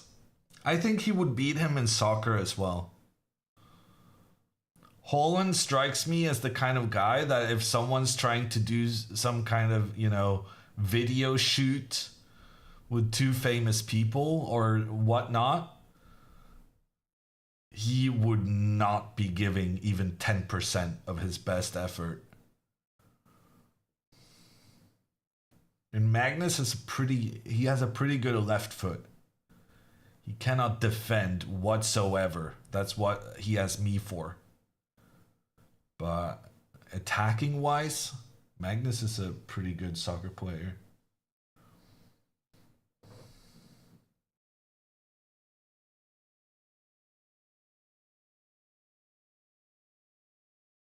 Holland was the first one off the boat during a Viking raid. There was a photo shoot in Norway like a year ago where Holland, the photographer dressed him up as a Viking. And there was something about them not telling Manchester City what was going on because they were so scared that Holland would get sick. Because it was Norwegian weather and Holland was not wearing the modern clothing to deal with the modern weather.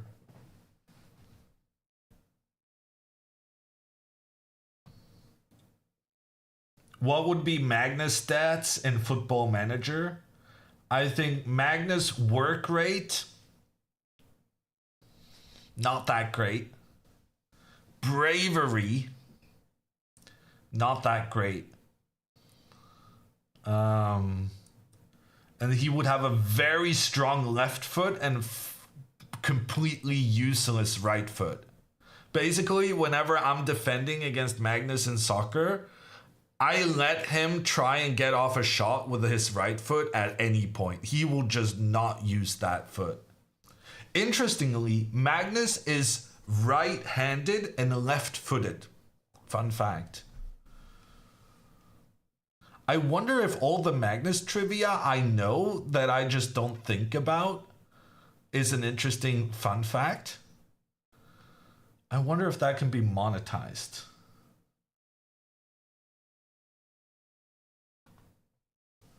You're right-footed and left-handed? That's got to be quite rare, right?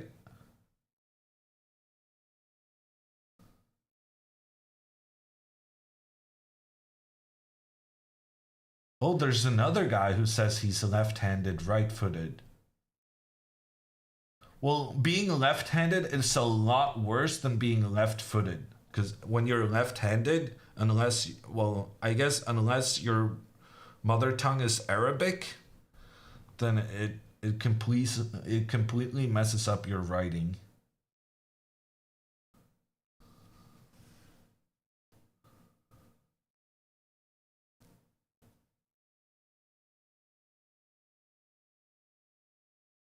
My sister is left-handed, and I actually don't know whether she's right-footed or left-footed.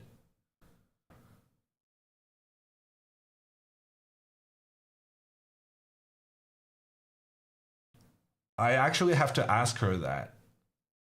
I can't be knowing these facts about Magnus and then not know my own sister.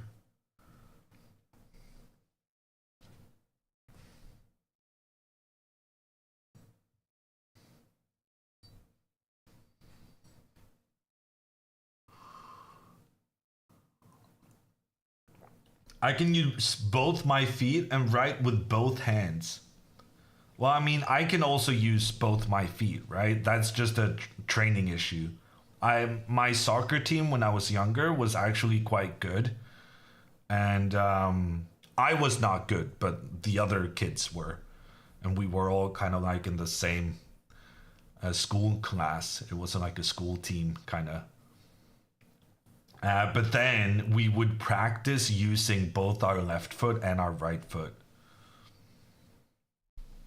So I'm pretty good with my left foot. In fact, the latest competitive goal I scored was with my left foot. Please discuss chess. How about I make you a deal? I will discuss chess when Anna stops spending 20 minutes on the most obvious move ever.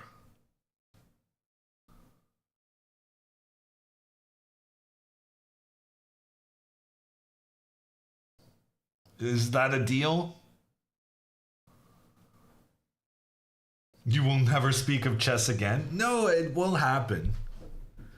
It's just that beyond what I have already said, I don't have that much more to contribute. Also, I have a lot more fun talking because I've been talking about chess for 9 days now. You have to consider my feelings as well. I'm close to being all chessed out. Too much chess. It's a disease. And I'm trying to avoid it.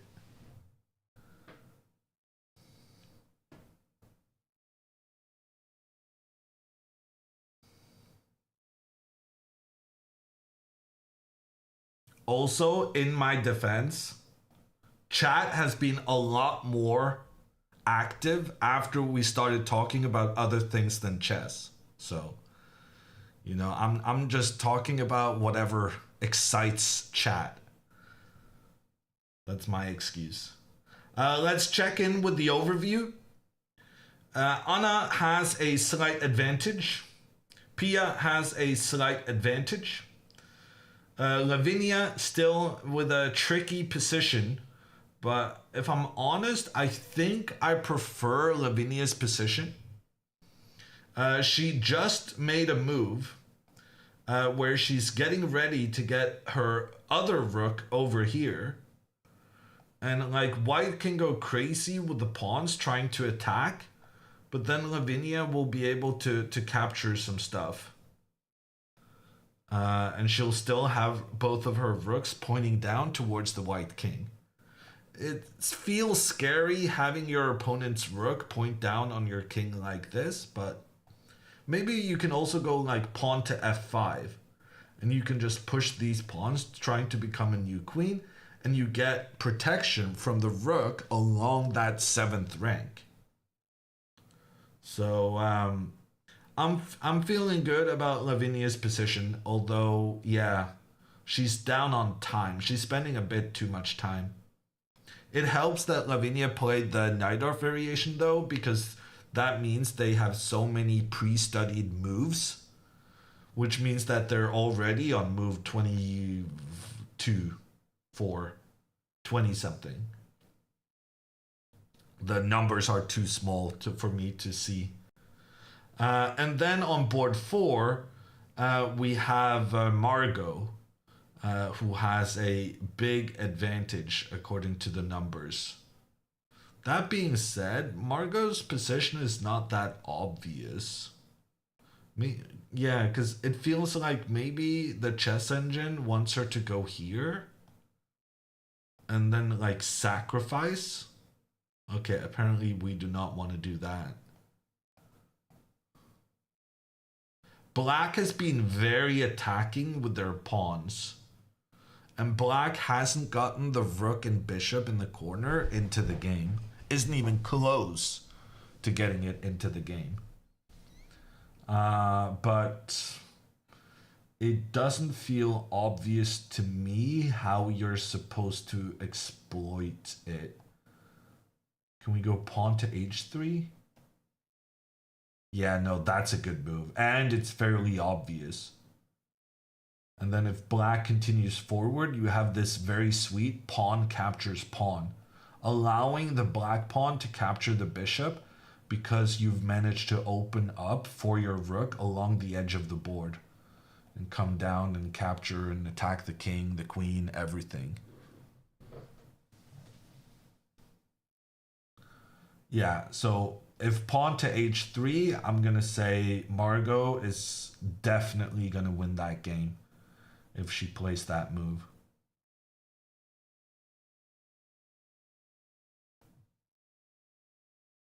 Can we have the cameras back? I mean, we can try. Oh my gosh, it stopped stuttering. Let's go.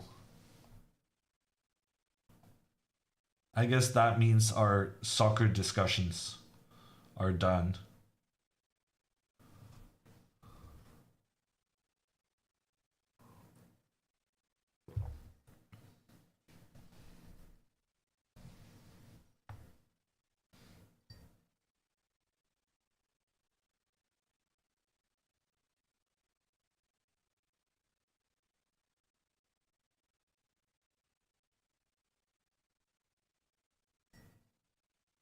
Anna's still thinking though. What was her time before this move? Normally, when the game is finished, the clock moves according to how much time they had on that move. But I can't seem to go back and see how much time Anna had. I would guess she started this move with 60 minutes on the clock. I think she spent 25 minutes so far.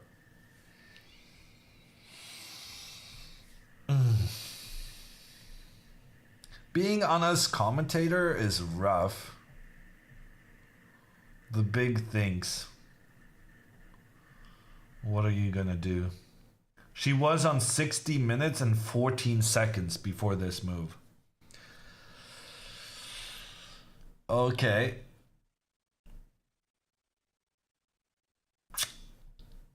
Yeah.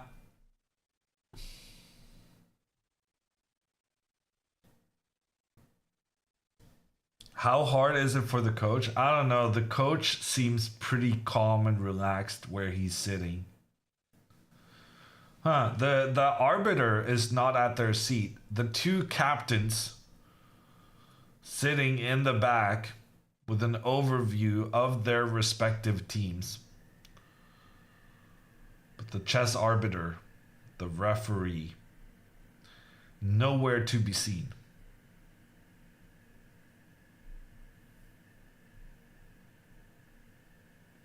Okay, I think this is the best moment for me to take a break.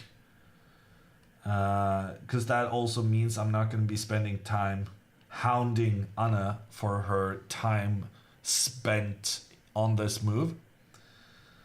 I feel like she knows that it is an area for improvement. And so I'm gonna use this to take my break. I guess we'll stay on this frame since now the cameras are back up working. I'll be back in a couple of minutes.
Okay, we gotta move. What does the timer say?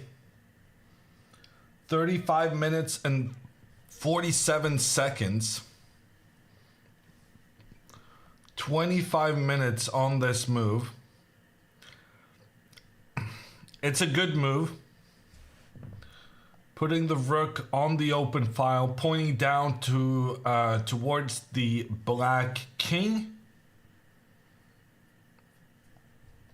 I'm expecting the knight to move to the d5 square. That's a very good outpost for the knight because there are no white pawns able to chase it away from that square. So knight here and then rook here and trade the rooks. Not the most exciting position. I will agree with those of you who said this is only a position Magnus would enjoy. But boring or not, if there's anything Magnus has proved, it's that you can still win boring situations. Just play more good moves than your opponent. And things will work out in the end.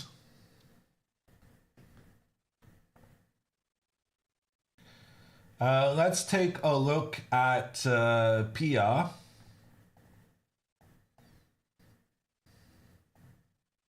Because there's been some moves there. Computer still believes Pia to be somewhat better.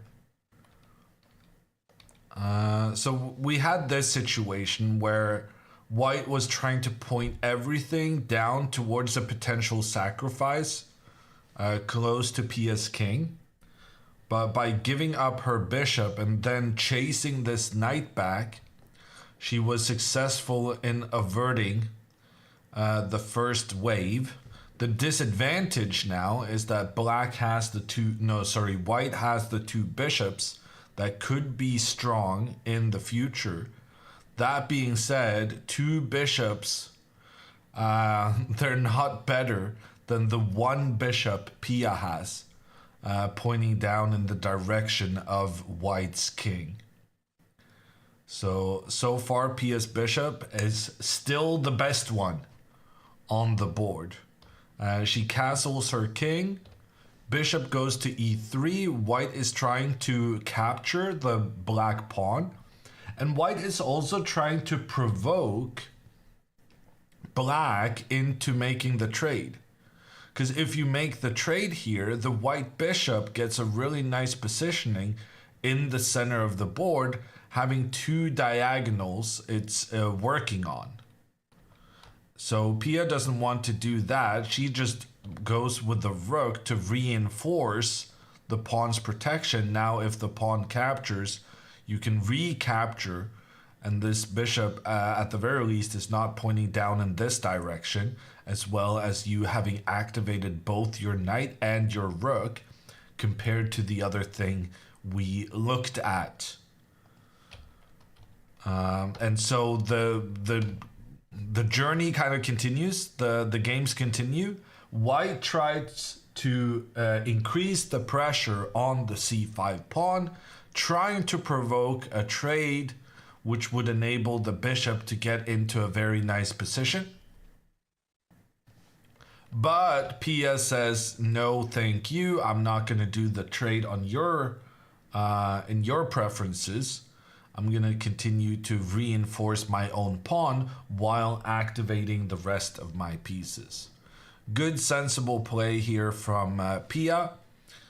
And she maintains an advantage in this position. In fact, now it's gotten a bit more scary for White because Pia's rook is actually pointing in towards the White queen.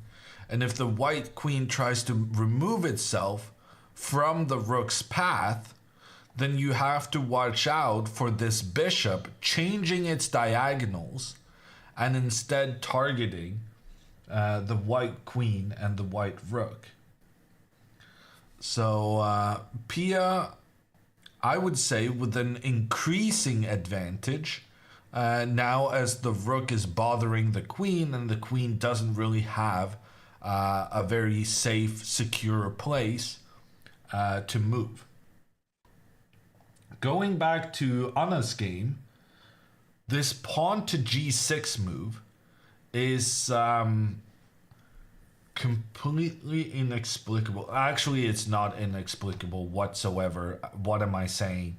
So Alice wants to go knight to d5, but she's concerned that such a move will lead to a trade between the knights and then the bishop coming in to disturb the king. If the king continues further forward, the chess engines have a really, really clever... Oh, actually, it's not that clever. The knight is coming here, attacking the f7 pawn. And if the rook defends, I was going to say you're going to do some crazy sacrifice, but turns out actually it's just a checkmate in one move. With just everything being covered around the king. So in order to avoid this, Alice is playing the pawn to g6, taking control of the f5 square, so that the white bishop cannot move there in the future. But if that is not a sign to redirect the bishop's attention, I don't know what is. The only benefit of having the bishop here was trying to go to the f5 square. That option has now been taken away. So surely, Anna, without spending 25 minutes on this move, bishop to c4. Find a new future for your bishop, pointing down towards the f7 pawn. And if the knight moves up, I still kind of like this trade. Trade, rook in. I don't know. Computer thinks this is equal, but to me this feels comfortably better for white. I like the flexibility of the knights. You know, this black bishop, it can only ever go to dark squares because it's on the dark squares. While the knights have the flexibility to attack both the light squares and the dark squares. And this is why the knights are often better than the bishops, as long as the bishop is unable to find good diagonals.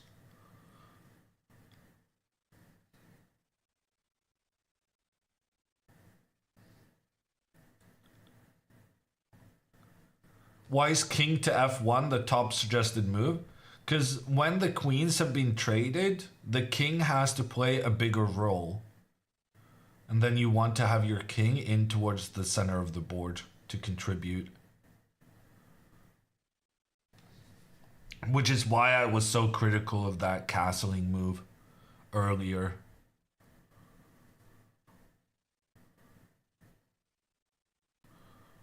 But the castling did work out for her. The problem now is that you need to find... The problem now is that black's plan is very obvious. And that's actually a major problem. Black is going to play knight here. They're going to move the rook into the center. And just knowing your next two moves, pretty much no matter what white does, it's very good for time, if nothing else. I'm guessing Anna is considering making this trade and then going with the knight to give a check. This seems very logical. And this knight is so threatening, and the king doesn't want to go back to the back rank because it would disrupt the coordination between the rooks. So you kind of have to capture the knight. And then white can recapture with a pawn. And then the benefit for white is that they don't have that lone pawn in the center of the board anymore. Because now white can use this one to reinforce. They can work together. The problem with this plan is that black's king becomes very centralized. And you cannot really kick the black king away with the bishop, because black is always going to have the knight pushing forward. And there's no white pawns who can chase the knight away. So you just end up... yeah. In fact, probably you might end up having to trade for this one. Just because it's so strong. Okay, I guess this is gonna happen, but it's not super good for Anna. Is the playing hall meant to be super quiet like a library? Yes.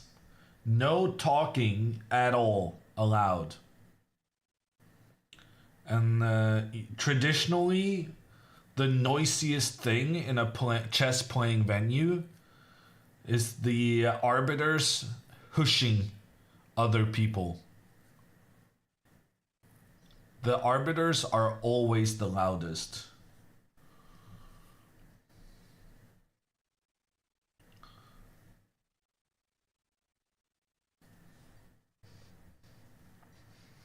And also there's a lot of coughing. That is true. That would be a nice job for Hammer, shushing people. Yeah, it would play to my personality strengths. Okay, bishop to c4. Anna gets to play the move I wanted on the previous move, where she spent 25 minutes. But she gets it under improved circumstances.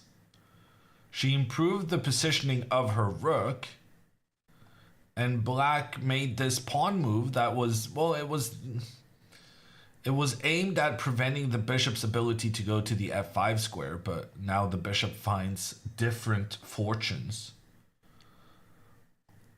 Black's move should be pretty instant. I don't really see her having a lot of choice. And then I'm actually genuinely curious what Anna's plan moving forward after this is. Because white's plan here is not immediately obvious. I like capturing this one, just so that both players have a pawn that's on its own in the middle. But the recommended move is, well, it's kind of changing all the time. But one of the recommended moves is pawn to h4. And this is some grandmaster chess engine kind of thing. If black just continues the normal plan of offering the rook trade, we're supposed to make this trade, bring the other rook in, and then apparently knight back, followed by pawn to h5, giving up this pawn, but then jumping in towards the f5 square. I mean, when I put the moves on the board, it feels like a really smart way of playing. I just don't know if I would be able to come up with this myself. And, well, if I can't, I'm not sure Anna can either, if I'm honest. Margot has a crazy pawn. Let's go check it out.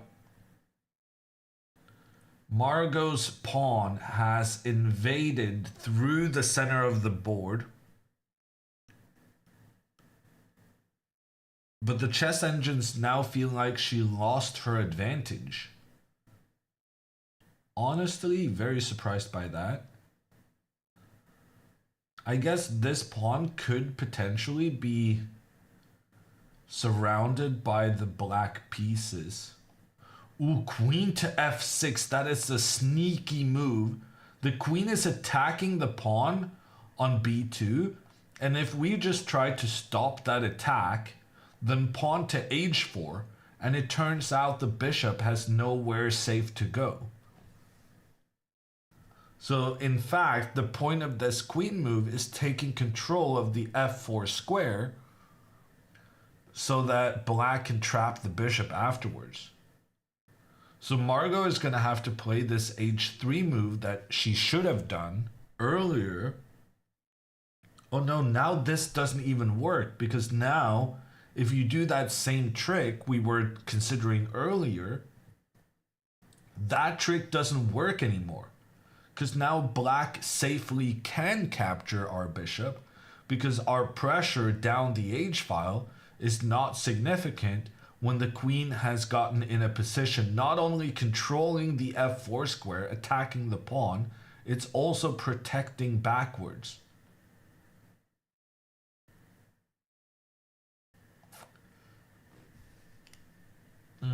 How is Margot doing on time? Ooh, Margot is doing good on time.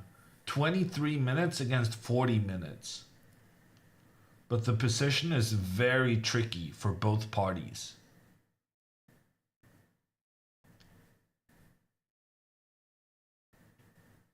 And then in Lavinia's position, Lavinia is winning. She got her two rooks working together on this open file, and she even got the queen to join the party. The only question is now whether she can bring the knight for the knight to get involved as well.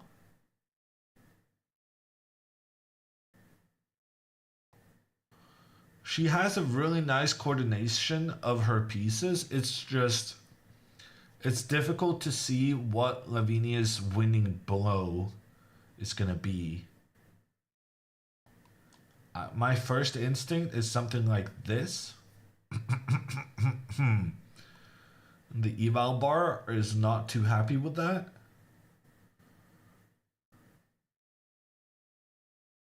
Maybe. Actually, let me make this trade. Now, making this trade has two benefits. Number one, I prevent white from capturing this pawn, which would force my queen to recapture, and then the queen would no longer be pointing towards the king. And number two, after this trade, white no longer has the ability to go rook to e4, which would blockade the pressure on the diagonal. And now I try to get my knight involved by going with the knight back. Okay. So apparently Lavinia has some kind of clever move that's very good for her. But I am unable to figure out what that is. Tricky position still for her, but we're happy to see that at the very least she has the objective advantage. If Lavinia here on the bottom left can find the right move. In the meantime, Pia on board one. We did get that queen to e2 move we were talking about, and there are some ideas now for the bishop to switch diagonals and try and target the queen and rook instead. Still a tense match though. And well, as we've gotten used to at this point,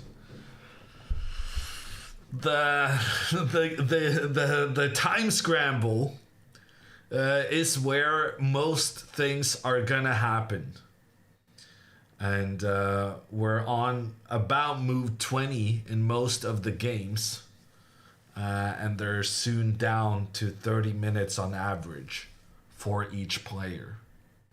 So a lot is going to be decided in this time scramble. Who can keep cooler heads under pressure?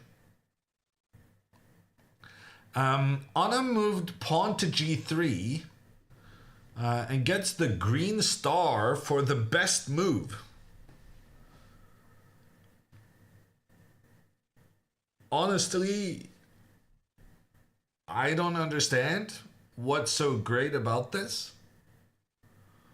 But if the chess engine is happy with your move, who am I to criticize it? Maybe you're making space for the king to move up and forward. You're also restricting the knight's ability to move to the f4 square, but frankly, this knight cannot move because of the bishop's pressure anyway. Okay, good move. Slight improvement of the situation. I think the most important thing about this pawn move is that Anna played it pretty much instantly, which tells us two things. Number one, she has a plan, and number two, she realizes that we're about to go into a phase of the game where we're low on time, and that playing faster could be highly beneficial. Ooh, big mistake! Huge blunder! Okay, blunder is maybe a bit strong, but the knight moves away from the control of the e5 square. I want to see Anna instantly push the next knight up. That moving that knight away is just an invitation for the white knight to jump into the center of the board. It does also get a question mark. No need to think too much about that. The knight had an important job trying to control the e5 square. When it moves away, there is no reason not to jump in and cause problems for the black position. Also, because of this move, now it's more difficult for black to make the trade between the knights. Black could have traded here and moved their king forward. We had a similar situation earlier in the game where we talked about how important it was for the king to move up and create the connection between the rooks. And it was so important that giving up a pawn might be a decent thing to do.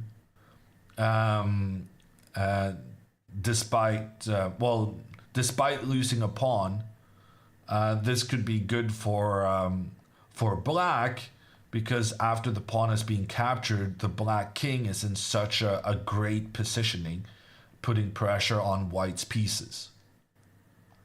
But with the knight moving away, there's no more trade between these two, which means the black king is going to have an even tougher time figuring how to get off the bottom rank.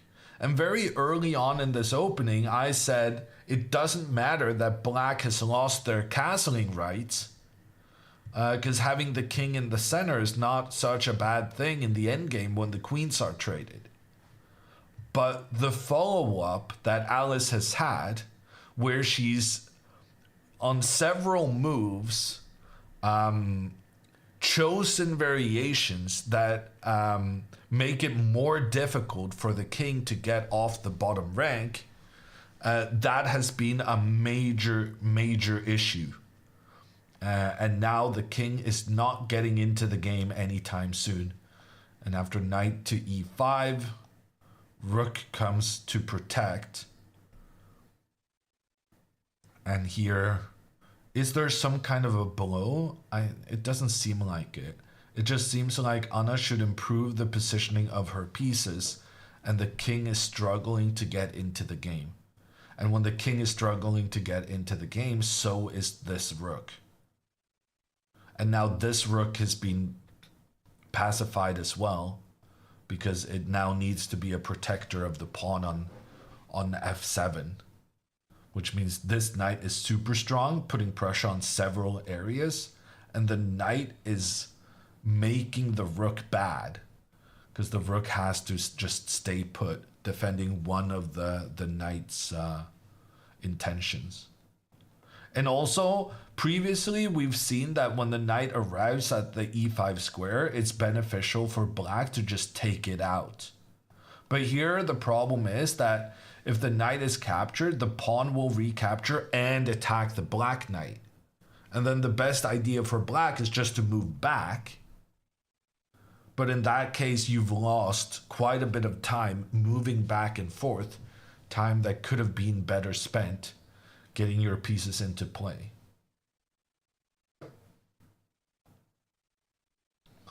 So knight to e5. I'm very confident that's also what she's going to play.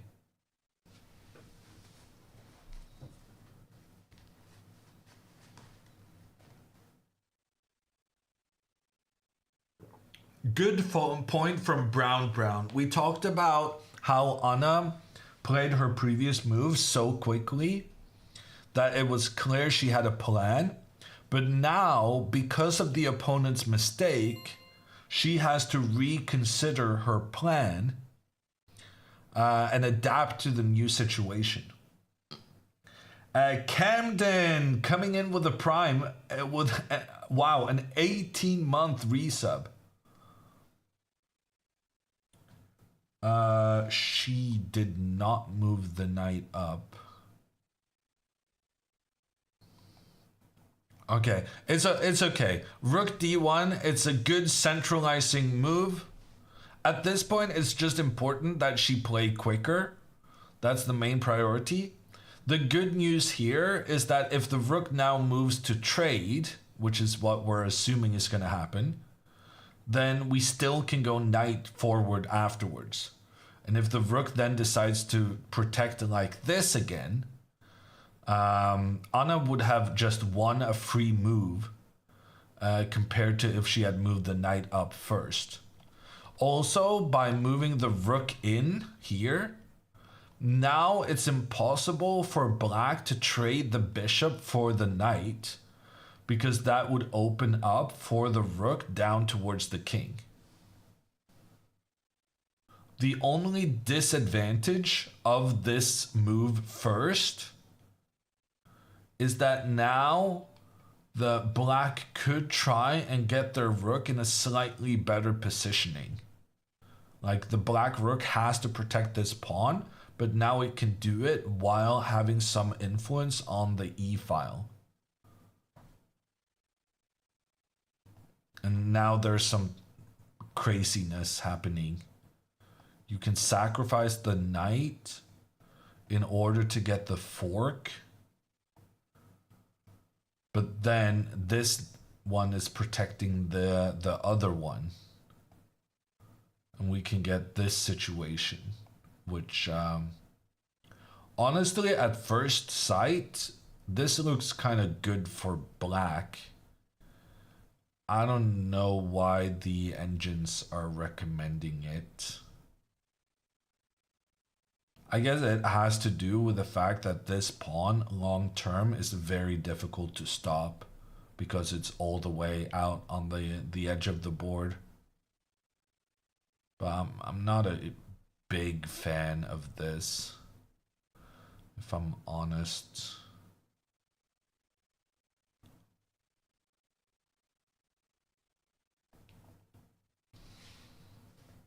The key at the very least is to play a bit quicker.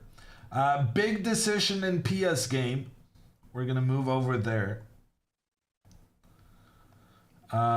Pia has decided to trade off the knights in the center of the board. And now this allows the two white pawns that were on the same file, so-called doubled pawns, they can now be undoubled with the recapture, which also puts pressure on the black knight. But the story doesn't end there. And the top choice here is bishop to a6, targeting this stuff. But the move I maybe like the most is capturing in the center, allowing our knight to be captured. We take their bishop. And here, after queen takes, queen over here, threatening checkmate, offering the queen trade. Something like this could be pretty okay for Pia.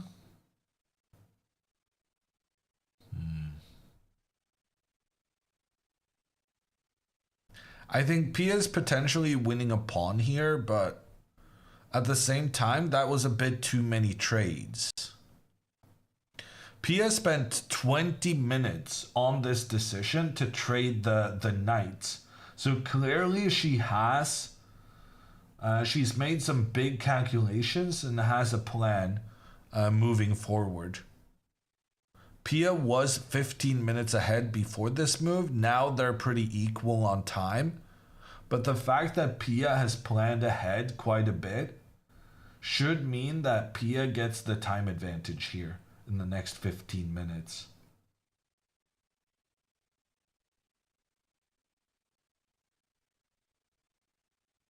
A draw is a great outcome for Pia? No. We need Pia to win every game, even when she has the black pieces. She's rated 250 points higher than her opponent, and she has the advantage, right? The key to this Swedish team is just Pia playing every game and winning every game. And it kind of works. Someone was saying yesterday, I think, that Pia got the gold medal on board 1 last Olympiad. So that's basically just the strategy for the Swedish team. Pia winning.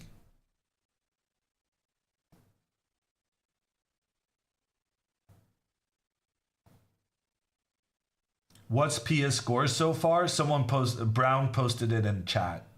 6.5 points out of 8. She lost 1 game, drew 1, and then won 6. But it's not super surprising that she's doing well, because Pia has been the higher rated player in every game except 1 against Germany. Even against France, who were much higher ranked than Sweden, Pia was higher rated than her opponent. The Swedish women's team is kind of like the Norwegian Open team. One person on the top board that just needs to win everything in order for the team to have success.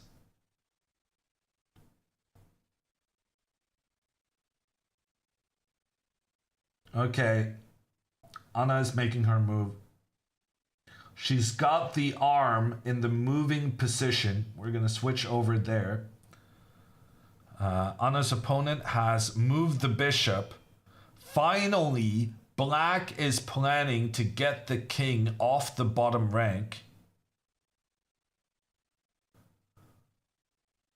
But now we need to strike quickly before that can happen. Knight to e5 needs to be played and is played. Pressure on the pawn. Black doesn't really have much choice. Black has to move the rook to defend. And now the follow-up is tricky.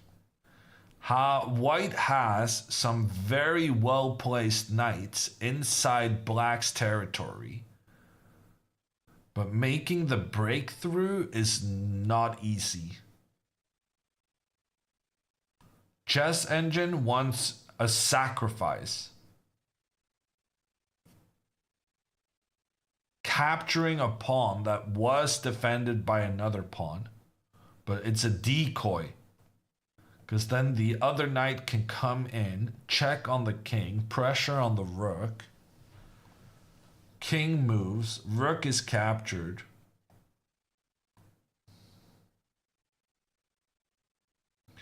And then black has 2 knights in trade for a rook and 2 pawns.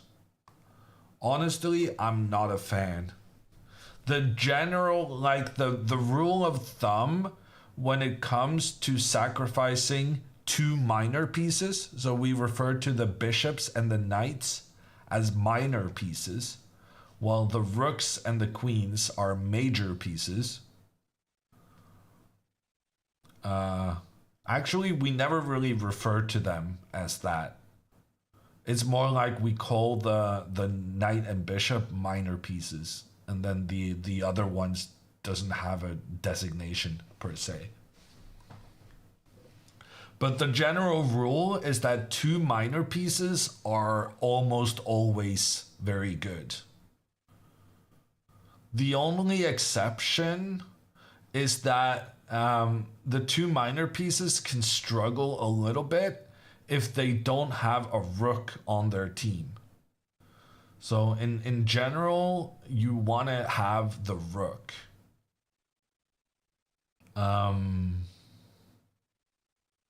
But here, even though the chess engines are very happy on white's behalf, I'm not super impressed myself. Because black's knight here in the center is very, very well placed. There's no pawns that can chase it away. Same with the bishop, honestly. The thing is, because black doesn't have a light squared bishop, white's ability to attack the light squares are pretty good. And black has a lot of light squared weaknesses in the position, which is probably why the engine is so optimistic. But I don't know, it goes against some general chess principles. And now Anna only has 21 minutes to think about this. It's a huge decision to make, giving up both of your knights for a rook and 2 pawns.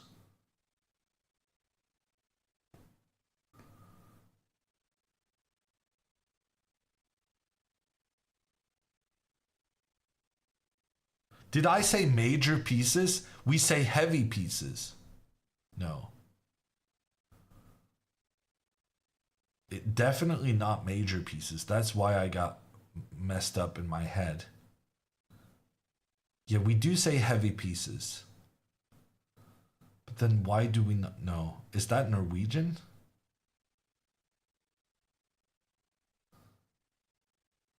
But you never really discussed the rook and the queen as heavy pieces, right? Because you only refer to them in the context of minor pieces.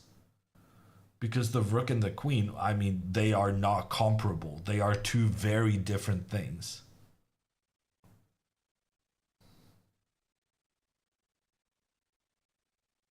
Is it rude to call the queen a heavy piece? Uh, let's just say that chess terminology has a lot worse than that.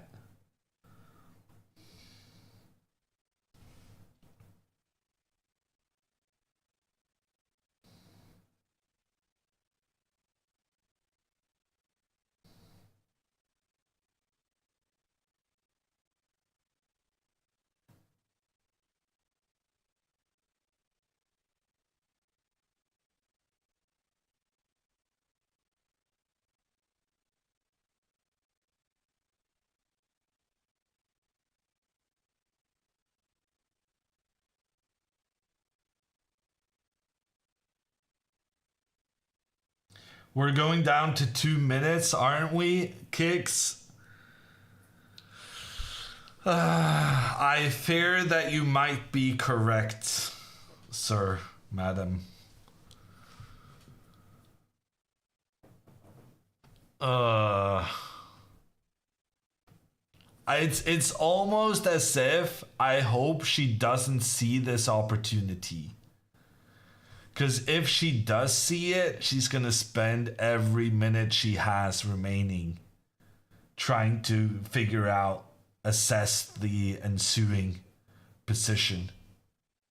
which is very tricky to understand. Earlier, there was this idea with the rook. Can we still can we not do this still? I kind of like this move.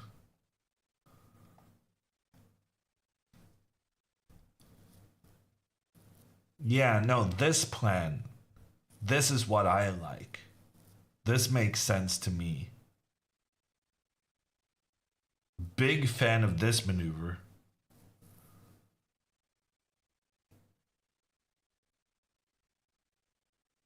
Just trying to increase the pressure down here. That's a good way of playing. Apparently the only defensive move for black is to capture here. And then follow up with the rook into the center. But here after the trade, and then the king moves over to defend the rook, it's very difficult for black to keep this stuff defended.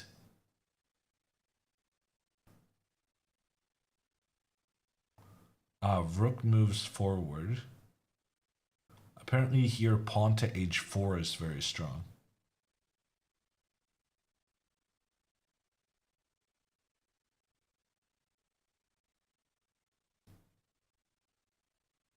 What if we go here?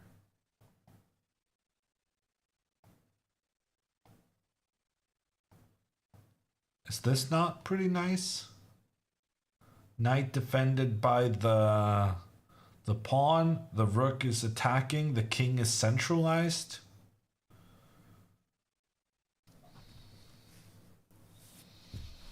Anna definitely has the advantage here in a couple of different ways. She can go for the sacrifice, but she can also just try and increase the pressure.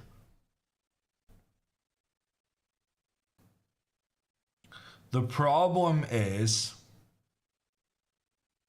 it's time consuming, both finding this rook maneuver, but primarily calculating the sacrifice of the two knights. It does seem as though she's about to play though. She's going for the rook. I can tell by the way she's holding her hand. No knight sacrifice. Also, if she was doing the knight sacrifice, she would have been thinking for longer. The rook moves up. Good move. I approve. And also approve of the time spent. Just a couple of minutes, not the rest of the thing.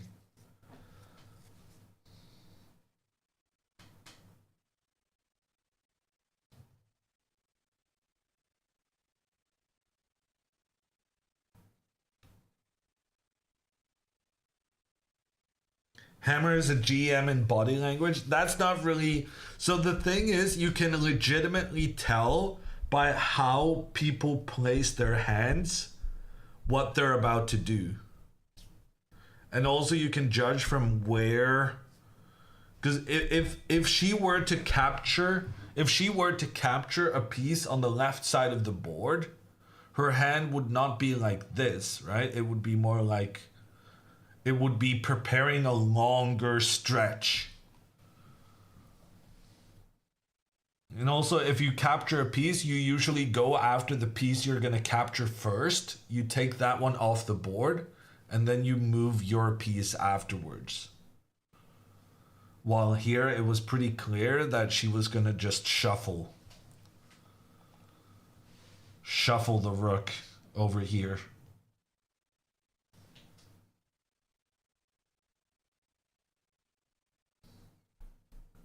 Are these gang signs? No. Well, the nerd gang.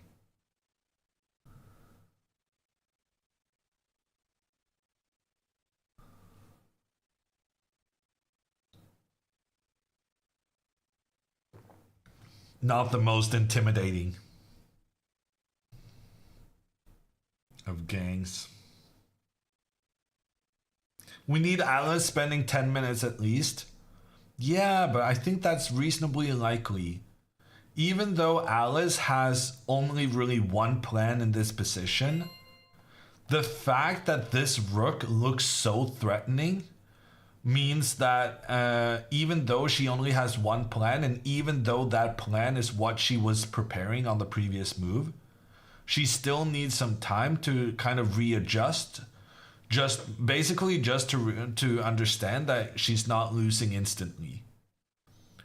Because potentially this rook maneuver is the kind of thing that could just pull the position apart. Big development in PS game. Trades are happening. This is what we discussed. Pawn takes pawn in the center. That was my instinct as well, although the chess engines did prefer the bishop trying to attack here.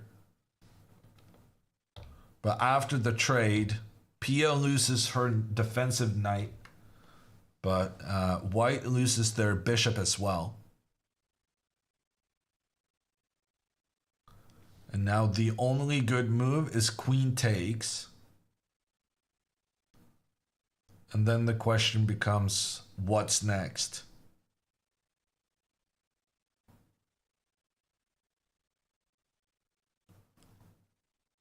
Yeah, chess engine is pretty firm that queen to g5 is the best move, but at the same time, going for the queen trade here is looking like a draw.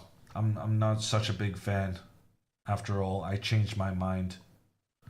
I was initially excited about this prospect, but the endgame is not as advantageous as I initially thought. So, yeah, I think PS game is going to be a draw. Anna, I think, is going to win. And then let's check in with the others. Ooh, Margot. Margot managed to save her bishop that was gonna be attacked. And now Margot is...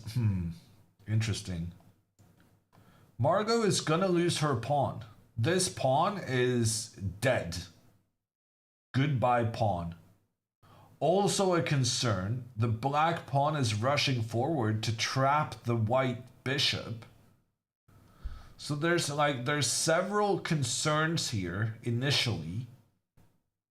And yet, look at the eval bar. Massively in white's favor. So even though black is spending time trying to capture one, maybe even two of Margot's pieces, she does have the counter pressure possibilities here. To punish the fact that black's king is still in the center of the board with the queen pointing straight down at the king. And then Lavinia is, yeah, she's still better on board 3. That's the bottom left. But she didn't find the right continuation. Which frankly, I was looking for it and I couldn't find it either. It would appear Lavinia did what I was focused on. I wanted to reroute this knight to attack in the center or maybe even jump forward to c4. That's what she has done. Can't really fault her for playing the moves that I was suggesting. But it remains tense. The black rooks are well coordinated. I do like that the queen is intersecting with the rooks very close to the white king. But for the moment, white has enough defenses on these targets that Lavinia is going for. So tense game, Lavinia, she has the advantage. Margot just with an exclam move, she found the best move in the position, and that's a crucial one, breaking up the remaining black pawns in the center. So Margot is winning. Lavinia is better. Draw on Pia's game. And then I said Anna is going to win. But the truth of the matter is that Anna's position is advantageous but not winning. And we have seen her have advantageous positions in the past that crumbled a bit when she got low on time. But as long as Anna gets a well, if Anna wins, Sweden is gonna win, guaranteed. So let's just go for the win.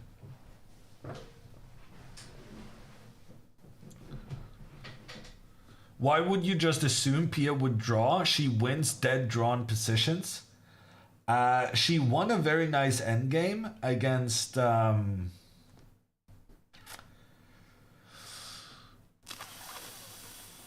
I forget. But that was not a dead draw, as you put it.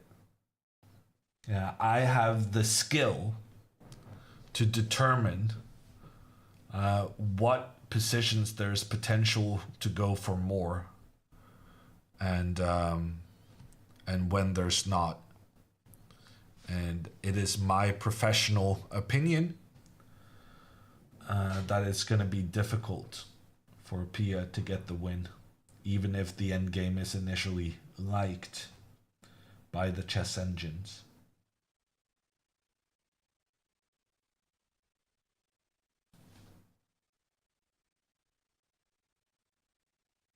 We gotta move. Alice did continue her plan. Finally, she got her king off the bottom rank.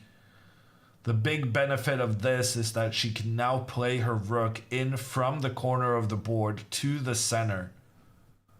Time is of the essence. Black is about to coordinate their pieces. And we need to put maximum pressure now before Blacks gets their forces working well together.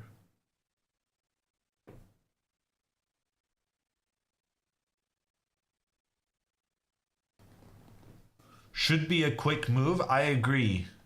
I don't like the fact that she already spent 2 minutes. When she moved this rook up, there was clearly one intention behind that.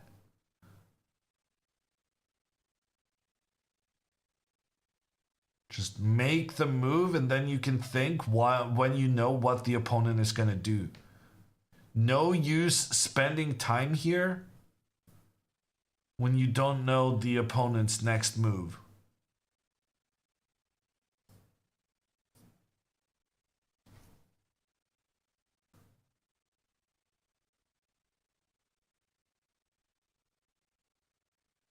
What do the captains at the end of the table end up thinking about for all of these hours?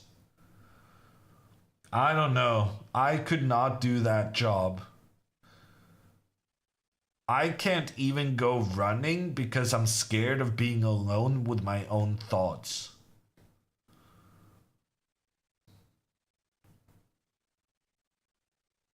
But clearly these people are not.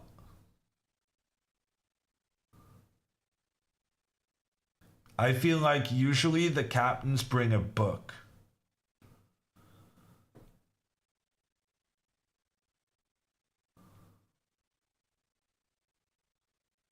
Music helps in those cases. I tried listening to music while jogging or something, and I was still thinking about life and everything.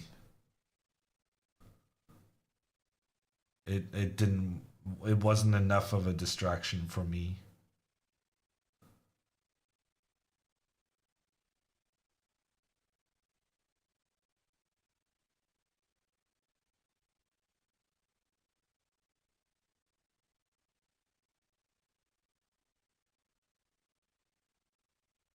No, but I think it's a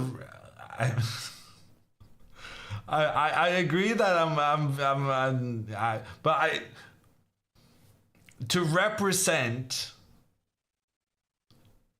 the the people, I think it's good to talk about at times because I think it's a lot more common than people maybe realize. But not really enjoying thinking, I think is reasonably common to kind of distract your mind.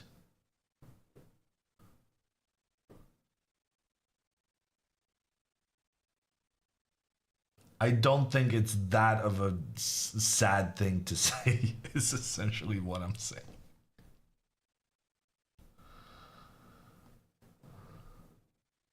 Relatable? Thank you, Felix. Well, I'm gonna pretend like it's a reasonably normal thing at least. What happens if Anna goes rook to b3?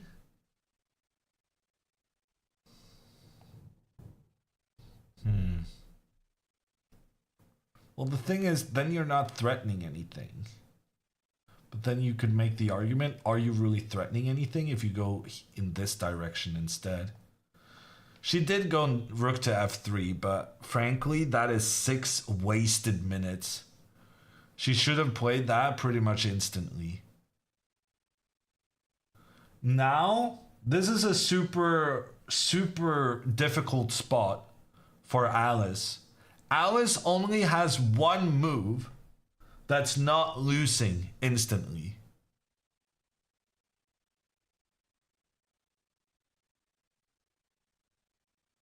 And I don't fully understand why it's so important. So if Alice goes rook to e8, which seems like a normal move, and that has been her plan now for the last 3. Here, Anna would be able to make the trade between the knights because the rook is pointing down on this guy. Black has nothing better than to recapture, but in a stunning twist, the white knight actually invades to the d7 square, attacking the rook, and when the rook moves away, now, because we did this very long-winded maneuver, our rook is able to capture an important black pawn and also even point its way in towards the black king. And white wins the game. Because of this maneuver, bishop takes knight is the only move that doesn't lose the game instantly for black. And the point then is that after these trades and the rook coming into the center, now there's no knight in here to chase this rook away because, well, that knight got captured. She plays bishop takes e5. She takes one of the knights, but she takes the wrong one. Anna now in a winning position, recaptures with the pawn. Pressure on the knight. The knight is going to go back to challenge this one.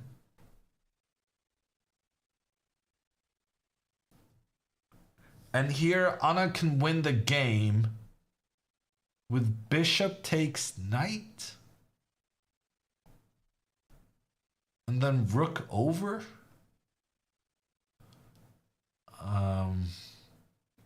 Okay, that seems kind of difficult. In other news, Pia is winning. Pia is winning. No, sorry, it's a relay error. Never mind.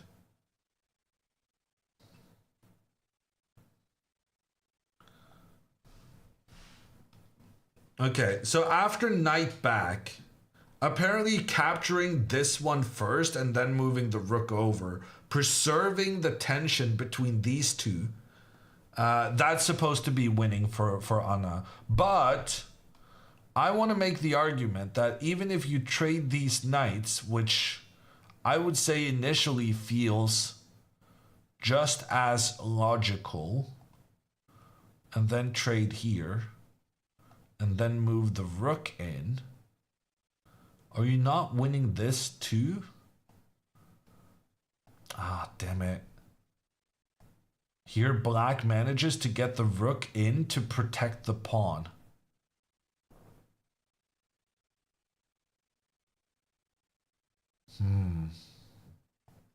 Okay, so Anna is winning, but her method for winning is a bit sophisticated. She has 10 minutes remaining.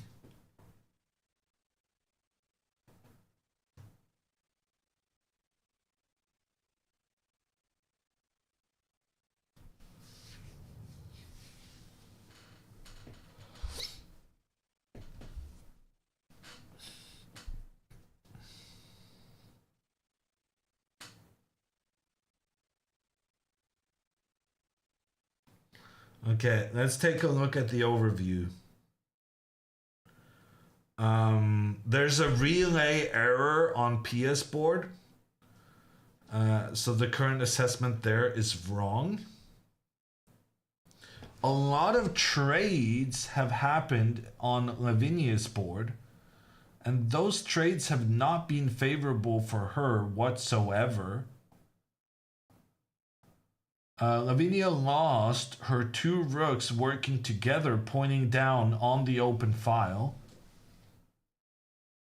Not a big fan of losing out on that pressure.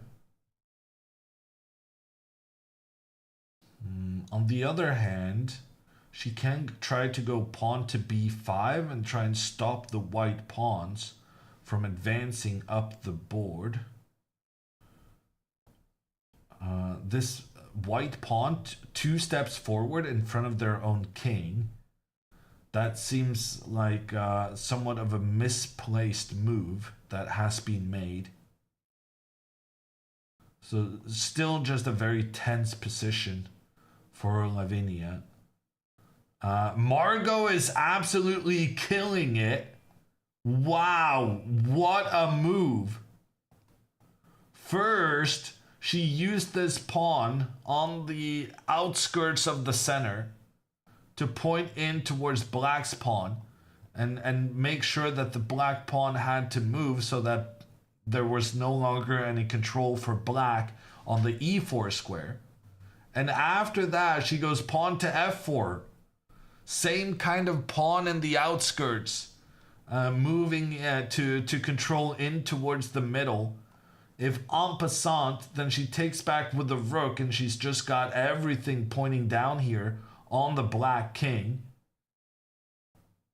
But the en passant move is played. Actually, maybe she wants to use the knight to recapture, because then she can continue capturing in towards the center. Margot is going to win her game. I am convinced of that. And then Anna has kind of a difficult technique to find to manage to win her game. Lavinia's probably slightly better, but considering the match situation, let's be cautious and say that game is going to be a draw. And Pia is slightly better, but let's say that's a draw as well. So we could be looking at a 3-1 victory for Sweden, and it could be even better if Lavinia and Pia manages to exploit their endgame advantages.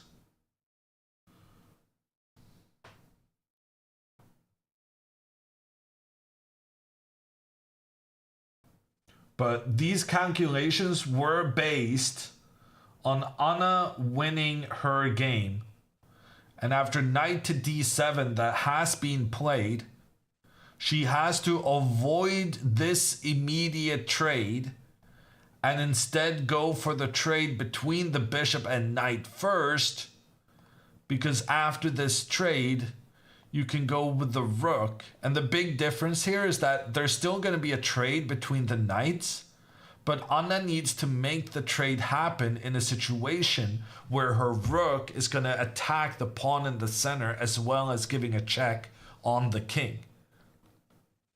So if you make the trade between these two instantly,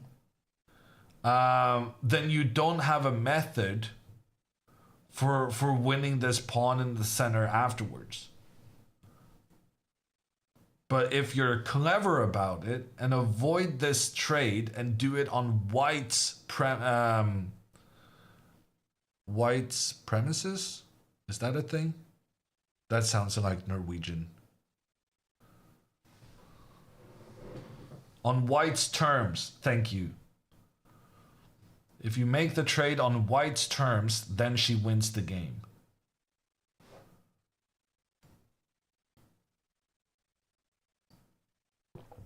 What about rook to f6 and maneuver over? Yeah, that was my instinct as well. We analyzed it and it didn't work out. Huge moment in the game. Bishop takes knight, wins the game. Any other move, and this might end up in a draw. Oh, she's about to move. I don't think she's going for the bishop. I can't tell actually based on this arm placement.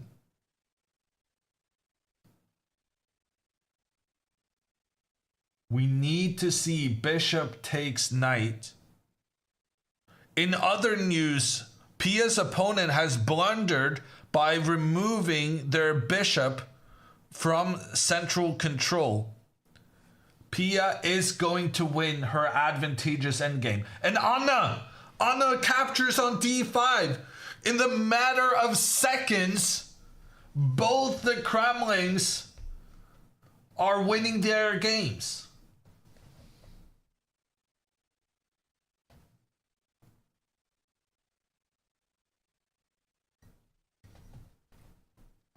And when she makes this trade first, I believe that means she has also seen why this is such an important order to execute the plan.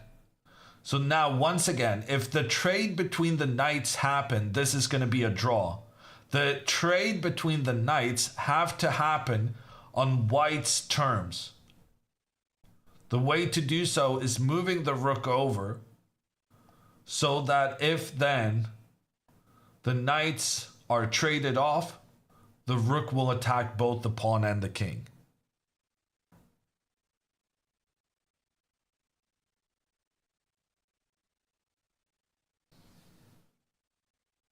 Is Juan allowed to talk with them during the match? No.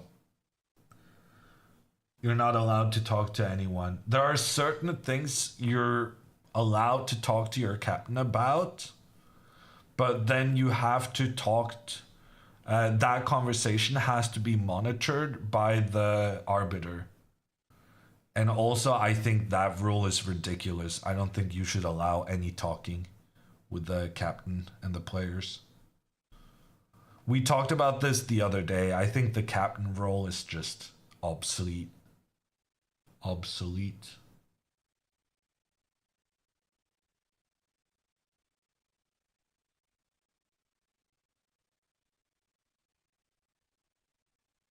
Can a player talk to her opponent? Yeah, if she offers a draw.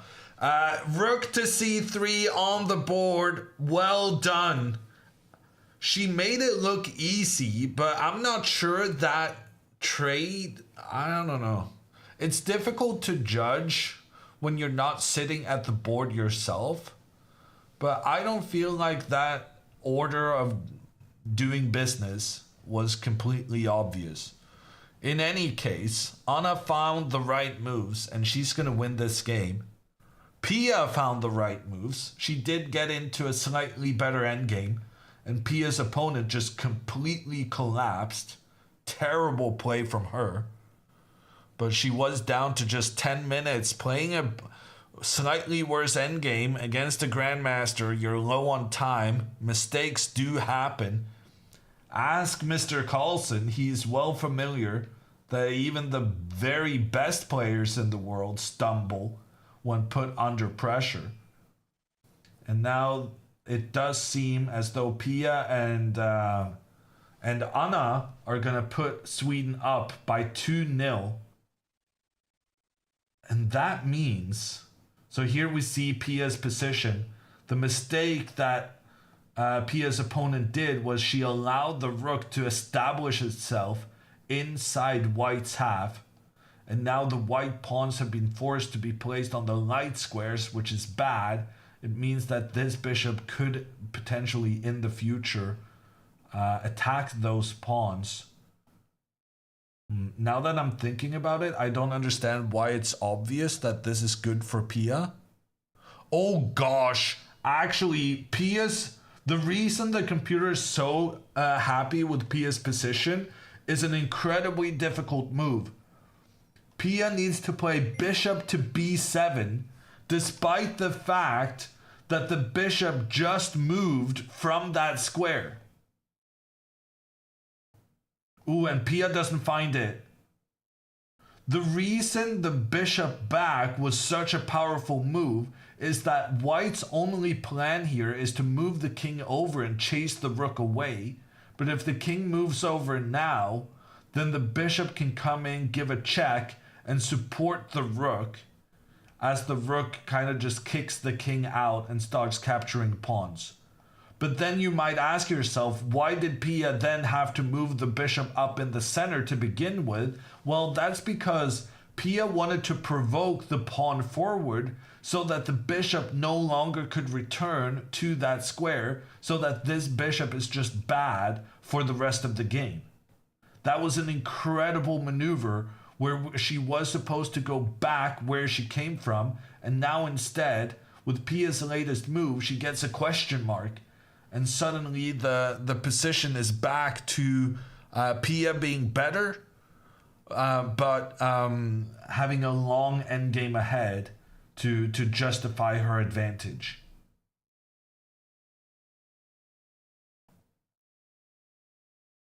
Okay, in Anna's board, the trade between the knights have happened. Anna now moving the rook up, check on the king, pressure on the pawn.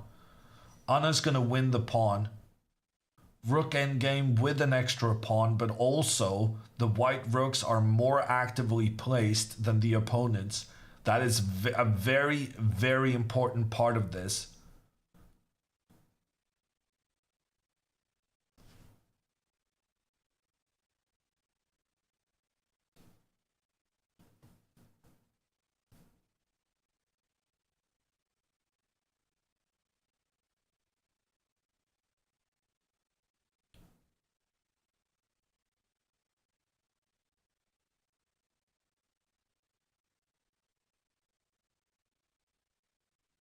What move is each board on?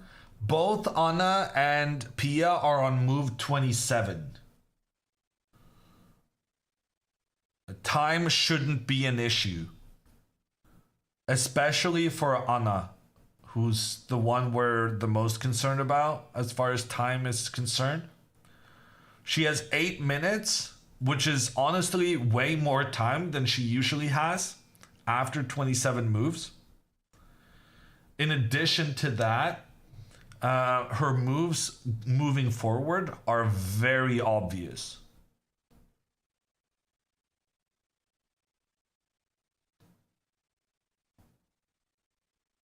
Okay, the king has moved away. The rook captured the pawn. Ooh, interesting. Black can go for the trade of rooks. But here, Anna has a very powerful move to just allow the trade. It looks bad because the black rook is moving in for the attack on the queenside pawns. But Anna can just push her pawn forward in the center, because if this pawn is captured, the rook comes in, attacks both the king and the pawns on the right side. If the pawn doesn't trade, well, then we just continue forward and we got the same idea. But here's the coolest part.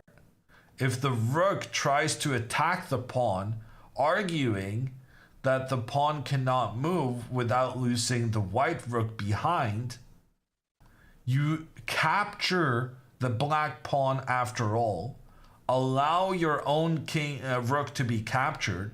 Here's the good thing about Anna playing g3 previously. It created an escape for her king.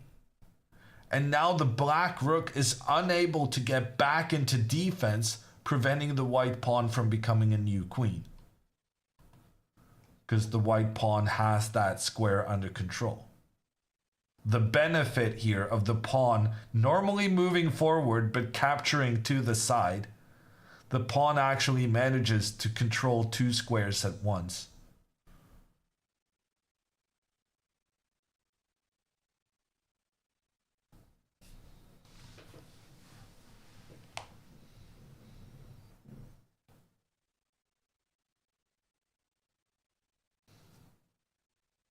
Okay, let's see if it happens. Rook to d8. The offer of the rook trade has happened. Anna's cleanest win is what we just analyzed, but the tactics can be a little bit tricky to see, especially when you have such a good alternate move.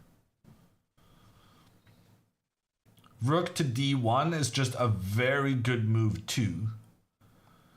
And normally when you have two good moves, the greatest move can sometimes be a bit more difficult to find. Because you're not really looking for it. Because you have a good alternative right off the bat. Okay, she does go rook d1. But that would have been a cool finish to the game if she traded and pushed the pawn.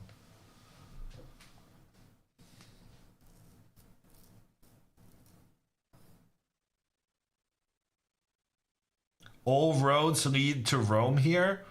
I mean, all roads are winning, but some easier than others. It definitely was a lot better to make the trade and push the pawn. It does make a difference. Now we're going to have a rook endgame up a pawn. Rook endgame up a pawn, a lot more difficult than rook endgame up two pawns, which was the alternative.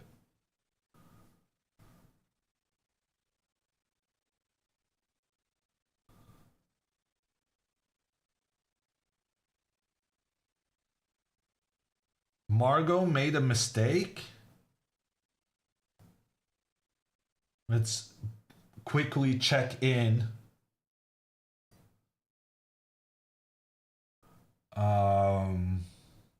Margot's position has been so complicated throughout. Engine now says Margot no longer has a completely winning position, but Margot is still quite a bit better. Also, Lavinia has been outplaying her opponent, and now Lavinia is a bit better. So right now, Anna is the only one with the clearly winning position. But Sweden is better on the three other remaining boards. It could be a 4-0 win, but it could also be a 2.5, 1.5 win. But not winning this match is seeming unlikely right now for Sweden.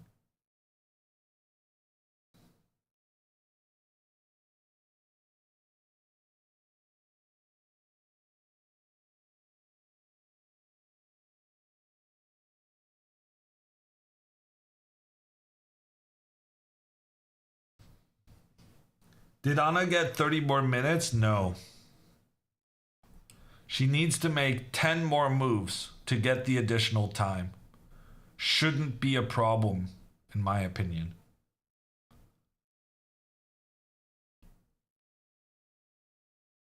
Does how much you win by matter? Yes, it does, Bander. Because at the end of the tournament, because there are like 180 teams, nations, participating, there's going to be a lot of teams on the same amount of match points who have won and lost and tied the same amount of matches. And the tiebreaker is how convincing you were. So losing 1.5 to 2.5 is better than losing 4-0. And winning 4-0 is better than losing 2.5, 1.5. So for your final standings, it definitely matters how convincing you are. Okay, rook to e8 feels like a mistake to me. Pawn to f5 screaming out to be played. Anna's extra pawn is in need of more protection, but also she needs to bring her king into the game. Pawn to f4 fixes both of those things. The pawns are then protecting each other up the board, and we create a path for the king to get into the middle of the board straight away. So pawn to f4, easy move, obvious move, shouldn't take too much time.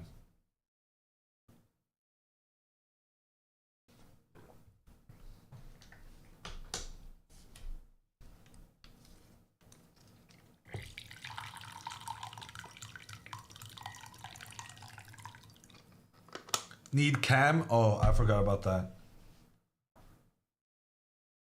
Yeah, I was definitely making arrows without you guys seeing it.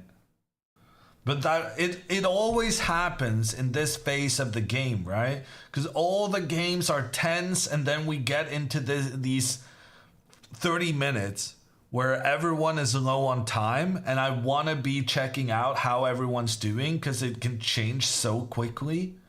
And then I forget to change from the overview to the, oh, I even forgot to use the camera one.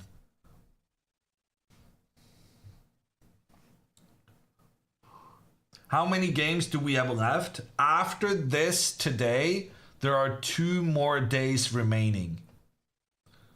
And already now I want to give you a warning.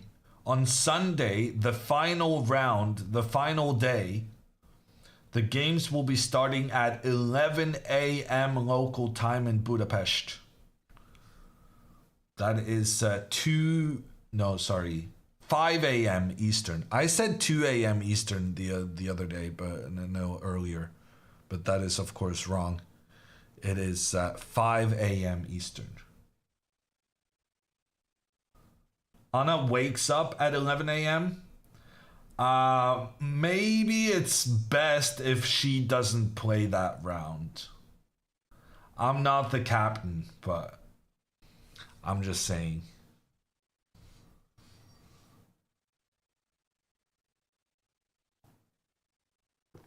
What tea are you drinking today? Today I went a little bit crazy. I didn't go for my normal Lady Grey. I'm doing 4 red fruits instead.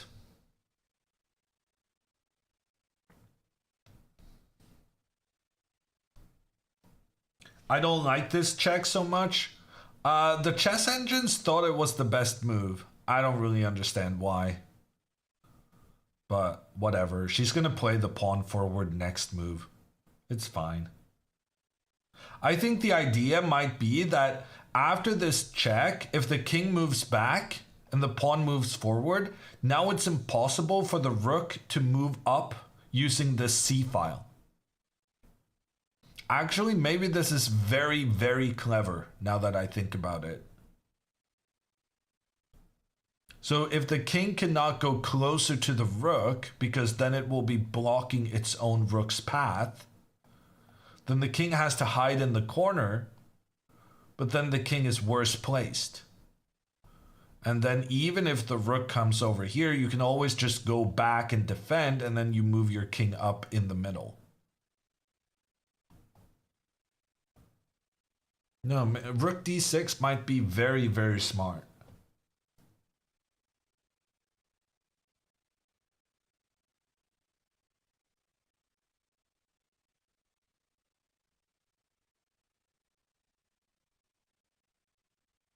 Are there other parent-child members on other countries? I noticed that the Norwegian ladies today are playing a team whose captain is the father of Elizabeth Petz. But I don't know. I thought it was a bit random. Thomas Luther is the captain for Singapore, and he's Pets' father. I think they are the only daughter-father grandmasters.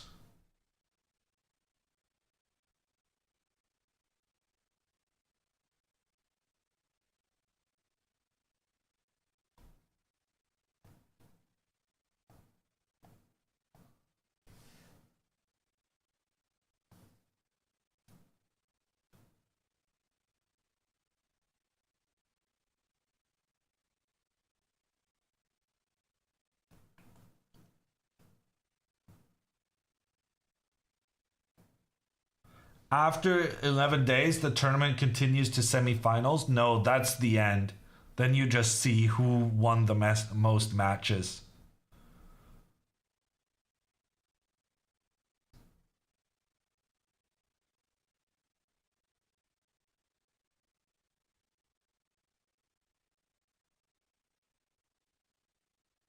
We have the same headset.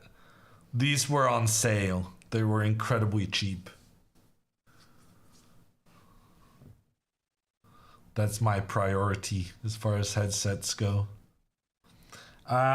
Pia's gonna win her endgame. I'm pretty confident. Pia has a very nice advantage now. And Anna does play this pawn to f4. That was the move we were looking for from her. And now, very cleverly, the black king is standing in the path of the rook. Very, very smart. King back here is actually a big mistake, because black's only hope was trying to do something with the rook.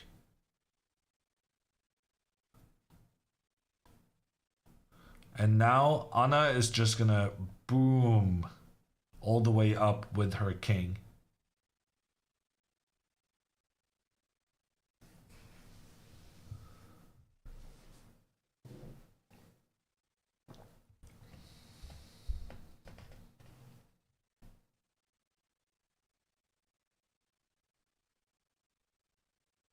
Should Anna take a rook trade? Yes. We would be very happy to trade the rooks.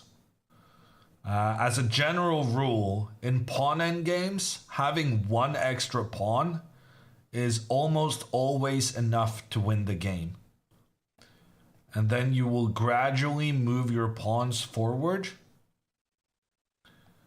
And even though there's a lot of trades, basically the strategy for pawn endgames is that you use your extra pawn as a distraction, and then while black's king is busy trying to stop your guys over here, then you go over to the other side and you just have a feast, while the black king is trying to avoid this one becoming a new queen. And if black tries to stay over here, then you create a distraction for the king to move over to stop you, but then even if they took your pawn, then you manage to create two pawns on the other side. So the pawn endgame here is very easy. Show Pia, please. We'll do a quick, brief situational report in Pia's game. Pia has managed to provoke her opponent into placing all the pawns on the light squares. This is a terrible, terrible strategy. And now the black king is going to utilize the weakness of the dark squares to invade and start gobbling up these white pawns.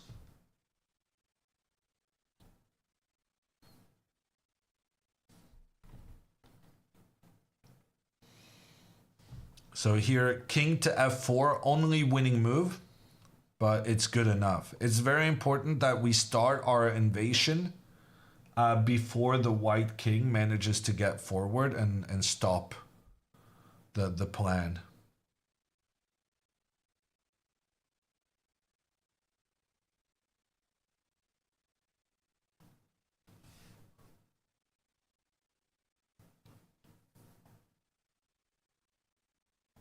Okay, back to Anna's game.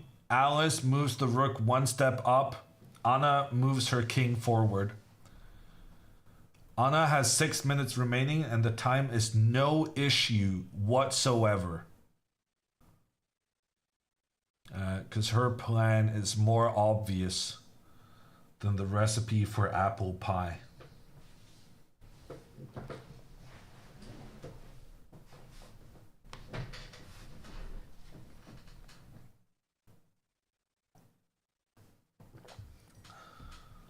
Seriously, I don't get anything for that. I'm a freaking wordsmith, is what I am.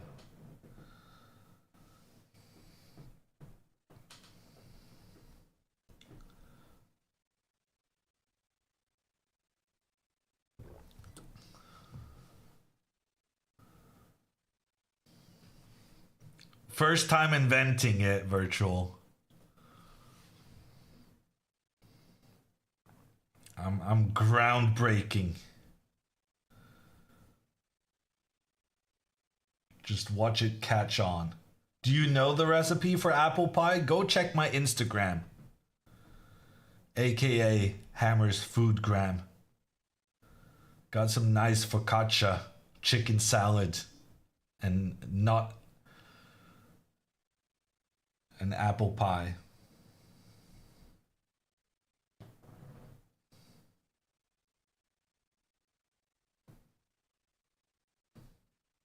Hammer's a good cook. Very.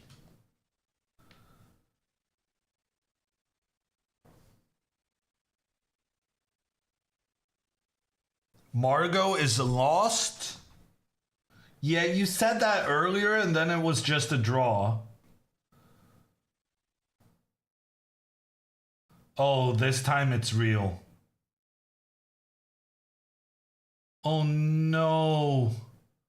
Margot. It was such a brilliant game. She was dominating her opponent. And when her opponent were down to just 1 minute on the clock, it feels like maybe she got a bit overeager when her opponent's time was ticking down. It shouldn't be a problem though. Pia is winning, Anna is winning. Lavinia is better. Maybe not winning, but she's definitely better.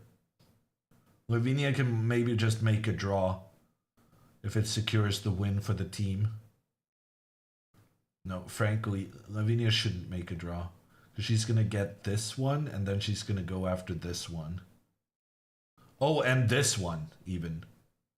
No, Lavinia is winning. I don't know. The computer might have some kind of crazy defense for white, but Lavinia on the bottom left is I think she's gonna win that one. Juan the captain has realized that the situation deserves some attention. First off, on his checklist, figuring out how Pia is doing.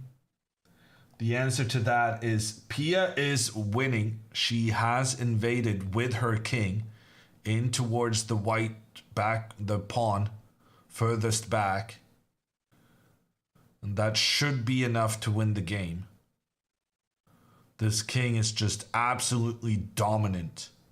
Very difficult to kick away. I mean, Pia could maybe even sacrifice her bishop, her rook.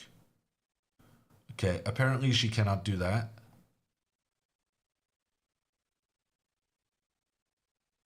Okay, yeah, let's not do that. Instead, Pia moves the pawn forward to keep the rook protected. She still has the pressure with the king. She can push this other pawn up afterwards, because white is going to be forced to move the bishop back. And then Pia is... she's kind of making her opponent bundle up into a... well, I don't precisely see the most accurate kill, but the fact that this bishop is blocked in both directions by its own pieces, it shouldn't be the most difficult thing in the world to win this. Just go here and get a new queen.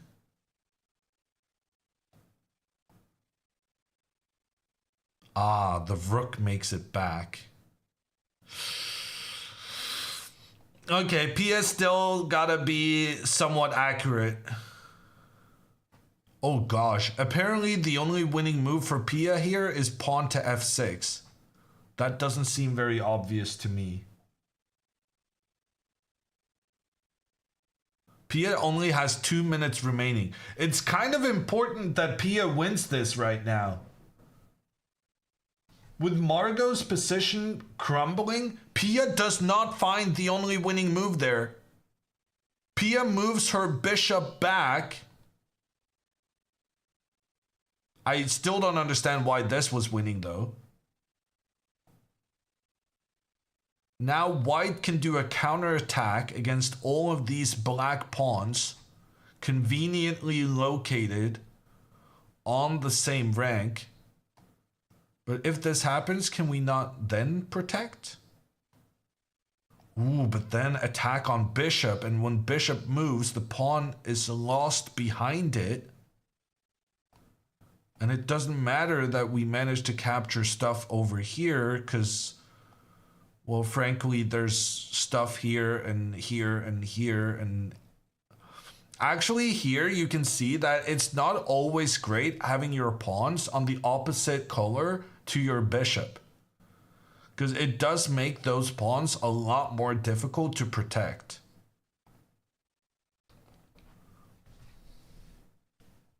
Anna is winning her game. Anna is winning. I'm not very concerned about her.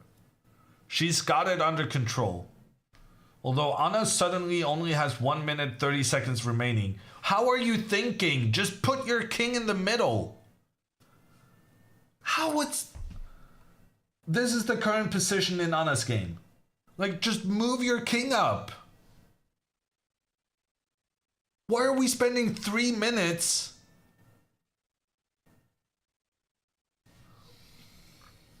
Just get the king. Okay. Pia, in the meantime, white did find this rook to d5 move, which was recommended. Pia just uses her own rook to defend the pawns. And now, oh, it's game over. It's game over. The rook goes back and then Pia will sacrifice against the bishop to win the pawn endgame. Game over. Game over. Pia wins. 1-0 Sweden. The rook went back to try and protect the pawn, but that was a big mistake because now Pia gets to sacrifice her rook and then she points the bishop in towards the king, in towards the rook. When the king moves, Pia makes the trades, but at the end of all these trades, the black king is just alone. It is the wolf in the sheep's den. It is the fox in the hen house. It is taking out all the pawns, and it's winning the game. 1-0 Sweden. Let's go to Anna's board. Anna, why are you doing that? Anna played pawn to g4. Why are you doing this? Okay, it was the chess engine's recommended move, but now Anna has an isolated pawn on the side of the board. Feels unnecessary to me, but at the same time she is making a path for the king to move up. Okay, I can't really criticize her for playing the computer's recommended move, can I? But it feels wrong to me to damage the pawn formation like that. Okay, we have confirmation 1-0 for Sweden. And now pawn to f5, what a move. It's a trap, but even the trap is not working. Even if Anna takes en passant, she's gonna win this, because even though she loses her rook, she also gets to capture the black rook. But Anna doesn't even care about that. She just moves her king up. And now she's gonna win this pawn, she's gonna win this pawn. Black tries to counterattack against the isolated pawn. That's why I was yelling at Anna. Because you shouldn't give yourself isolated pawns, normally.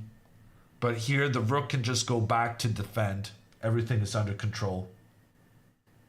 And yes, she's going for the rook. The rook goes back. The rook is defending. It's defending over here. It's defending over there. The king is attacking here. If that one's lost, then you take the next one. It's 2-0 Sweden.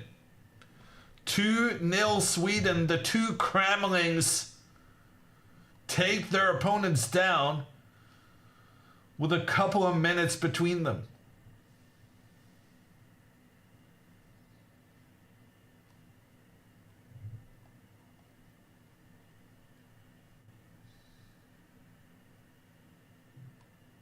And the resignation, a terrible handshake for Anna. When you've been in the chess community all your life, I'm expecting better handshakes than that. But the win is the most important part. 2-0.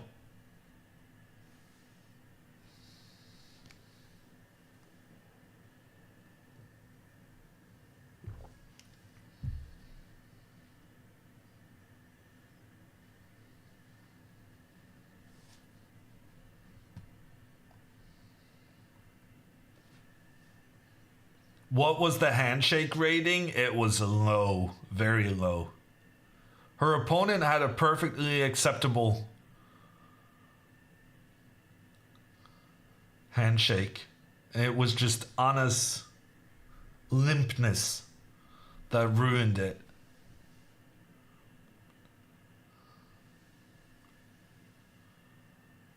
What about the other boards? Let's just watch Anna while we still have her on cam, I think.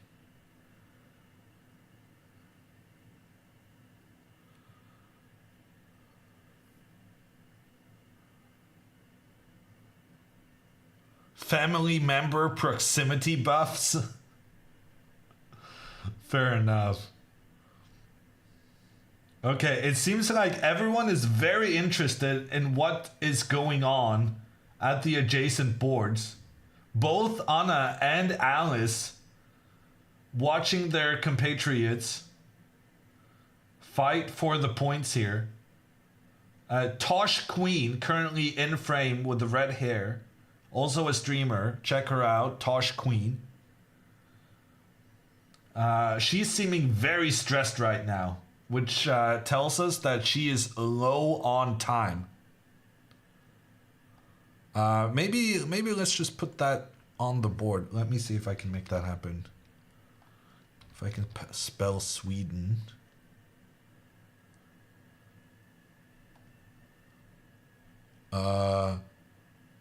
Lavinia is down a rook. That's not gonna work out. No, sorry, Margot is down a rook, so it's all about Lavinia's game. And that's the one we're partially watching right now. This is the current situation. It's equal on number of pawns. Lavinia needs to make a draw as black. Let's move my camera. Lavinia needs to make a draw as black. Oh, darn. Sorry. Control Z. Group. Sorry, bear with me. We need to group the camera and the text. Group selected items.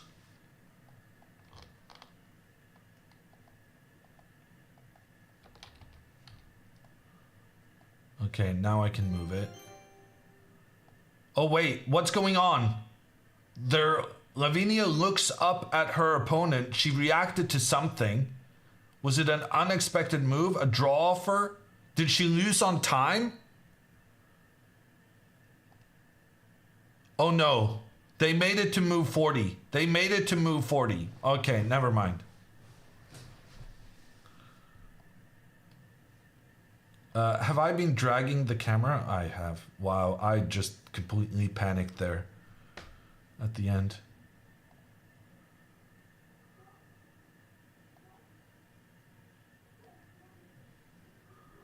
Okay, if Lavinia makes the draw, Sweden wins the match.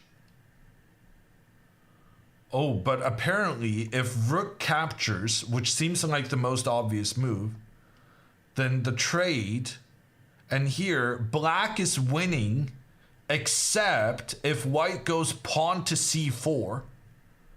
The idea is that white just has to rush these pawns trying to become a new queen. And so here the best move for black is rushing the king over to be ready to stop this pawn. But here apparently king c3 is a draw, but king to b3 is advantageous for white. And here we would go into a queen endgame where both players get extra queens. For some reason, king to b6 is winning. King takes pawn is a draw. This is crazy, crazy, crazy endgame. Both players get a new queen.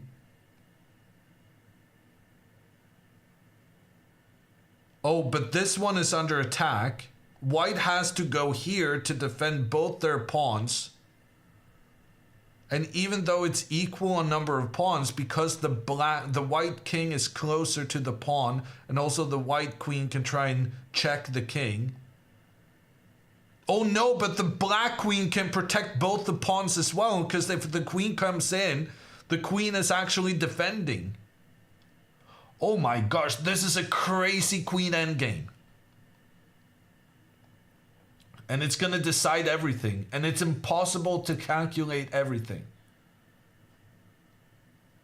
Very, very tricky endgame where on several occasions both white and black only has one available move to win or save themselves or draw or whatnot.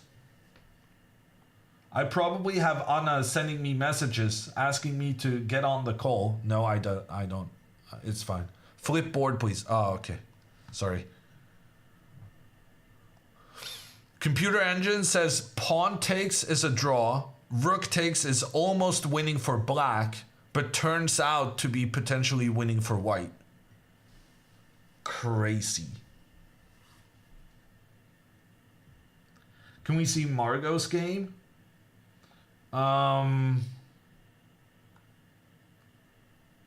It's not good news. Margot is down a rook. Her opponent has 2 rooks. Margot has 1.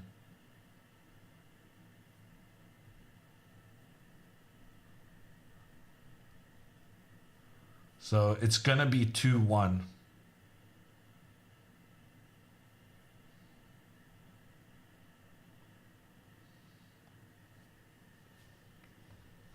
And Lavinia decides the match.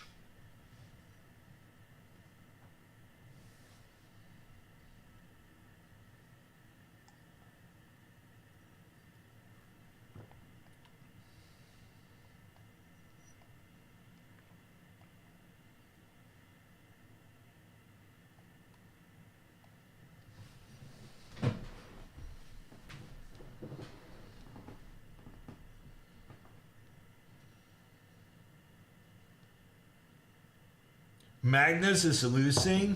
Oh no. My Norwegian team.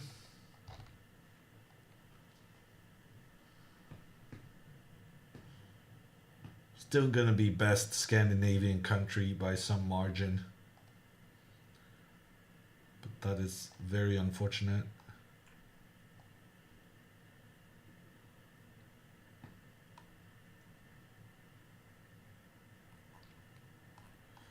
Mr. Carlson, where you at?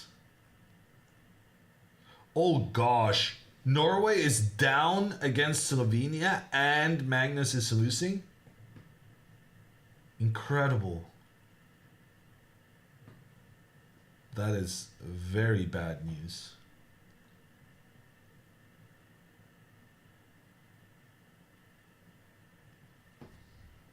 Oh, a draw was agreed. It's over. Wait, what? Okay, that explains Lavinia's reaction on the previous move. But why is the Irish player offering a draw when the most obvious move for Lavinia was actually losing the game? I guess she didn't realize that she had... I guess she didn't realize that the end game was so tricky. Maybe she thought that like this is super good for black. Because here, if white doesn't find the pawn to c4 move, black is just winning. So if she didn't see this move and Lavinia saw it, then that's very well done by Lavinia to realize the danger and just go for the draw for the team. Sweden have beaten Ireland. And honestly, I'm going to do what I often do. I'm just going to take some liberties and post the final score. Because Margot is down a rook. She's not going to survive that. But Sweden takes down Ireland 2.5 to 1.5. Congratulations, team.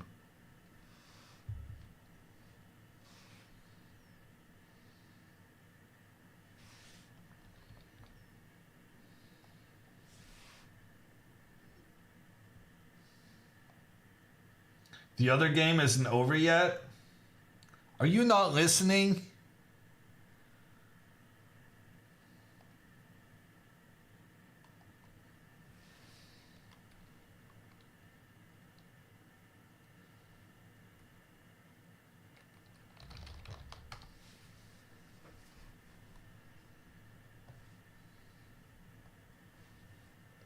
Surprising they agreed to a draw. Well, the draw offer shouldn't exist. And positions like these ones are a good illustration of why. Because this game was going to be super interesting.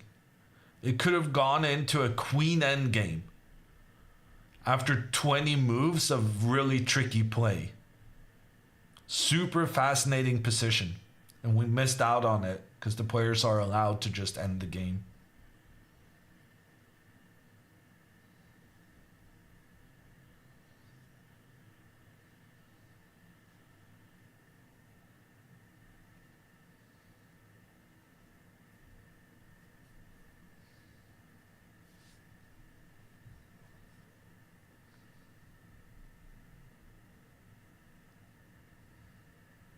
Do you think draws leave chess in the near future? No, draws are in chess.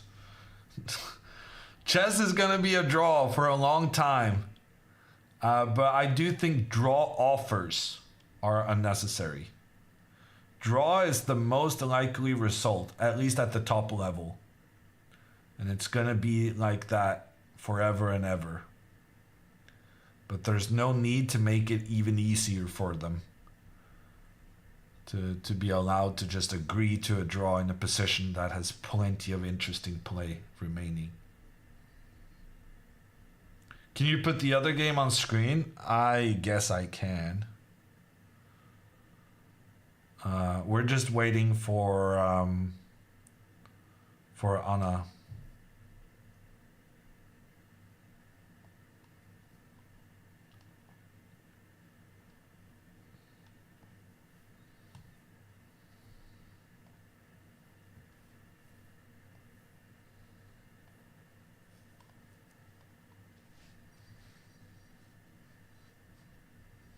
Is it wrong to accept or offer a draw instead of chasing the win if your team is losing?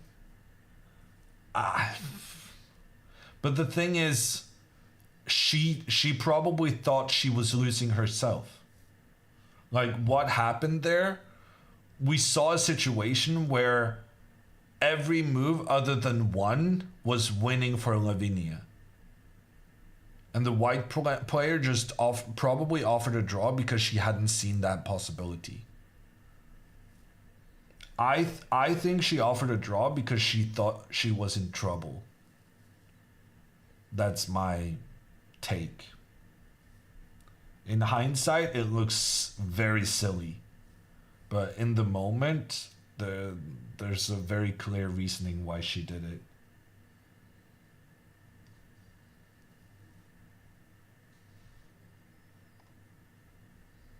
So she shouldn't have accepted. No, Lavinia did the right thing, of course. Lavinia, by accepting the draw, she had noticed that her opponent had a good opportunity, and that it was actually quite a dangerous position for her. And she accepted the draw to seal the match for the team.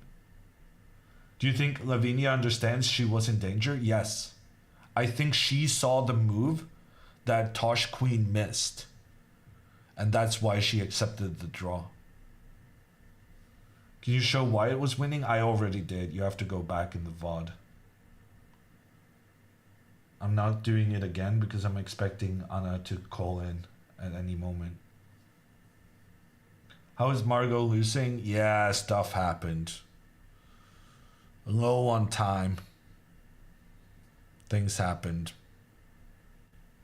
It was sad. But the team wins, so that's good.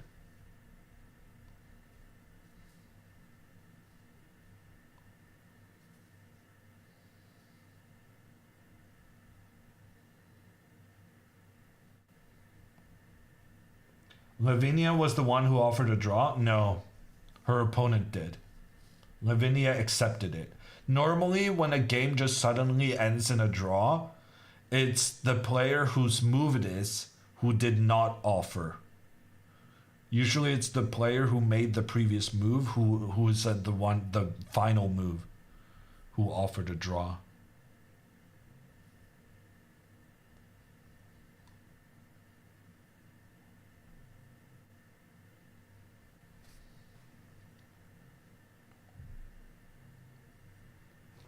How does the team win if Margot loses? Because I already input Margot's results.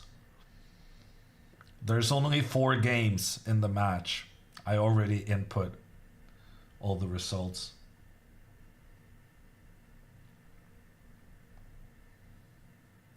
I don't know what to do now.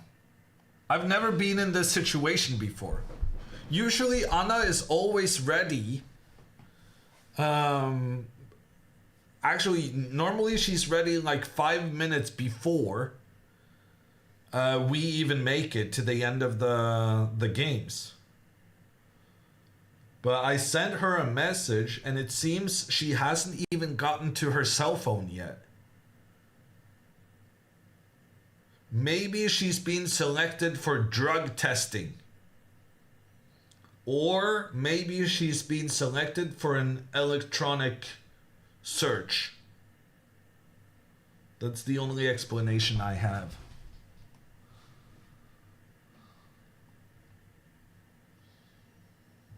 Hammer causing drama? I'm just saying. It's the only logical explanation.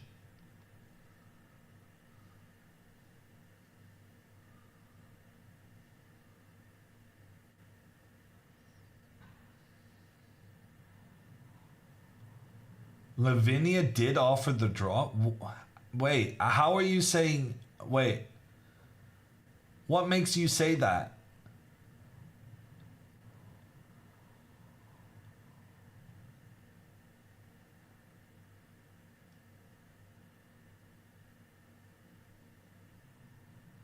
We watched it? She reached out her hand first, but you don't reach out your hand. You guys are crazy. You don't know how chess works. If she reaches out her hand, it's because her opponent offered. You would never reach out your hand if you're offering a draw.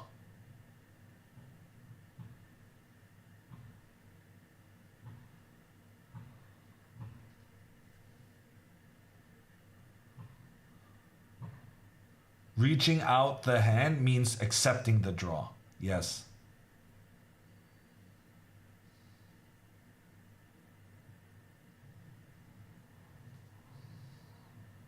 Organizers lost on a cell phone. Honestly, at this point, it's looking like it. Because we're watching the games with a 15-minute delay. Anna's game finished 15 minutes ago, and with the delay, she should have been done 30 minutes ago.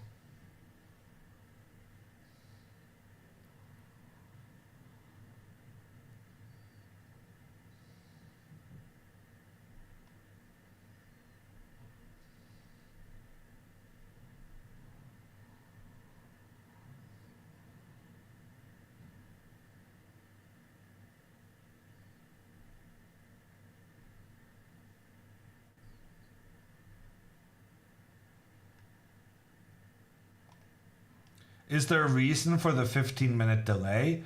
It's for anti-cheating.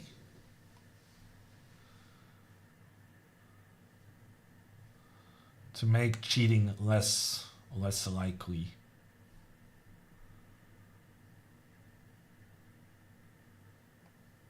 Lavinia offered confirmed.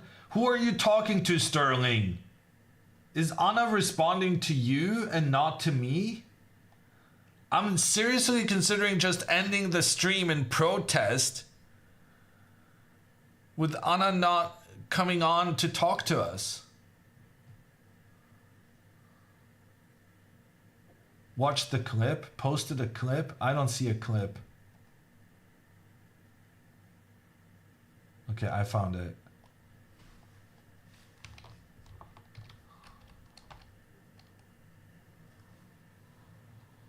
She looks up at her opponent and she accepts the draw offer. You guys are crazy. I'm telling you, I have the expertise. I'm trying not to call you names. She speaks first. Yes, she says, I accept your draw offer, or okay, that's fine.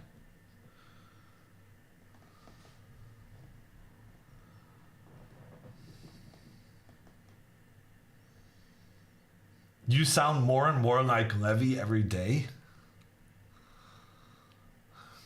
Which one of me and Levy do you think is the OG? He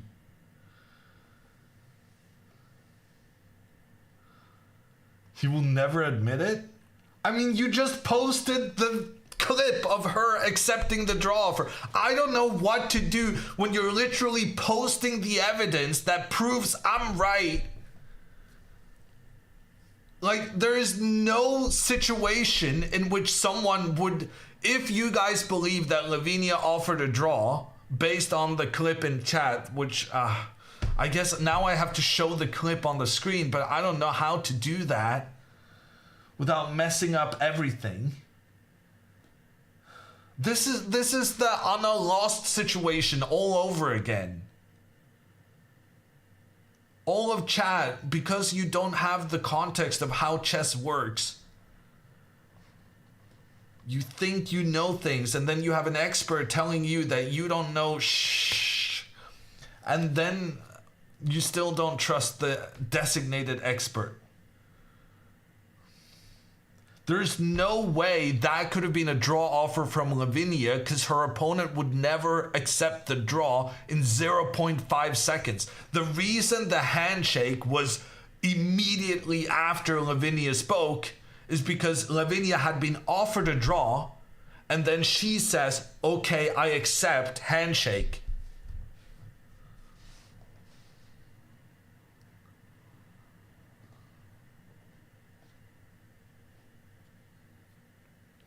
There is absolutely no reason why anyone would accept a draw offer in that situation in 0.2 seconds.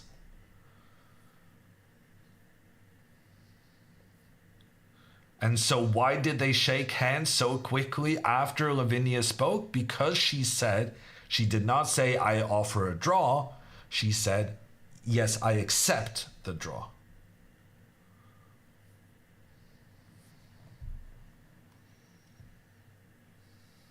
Okay, I'm ending stream.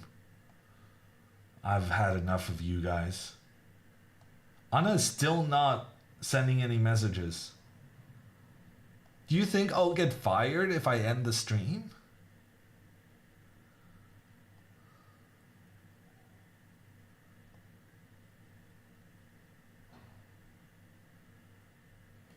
Yes. But, I mean, she was done playing her game ages ago.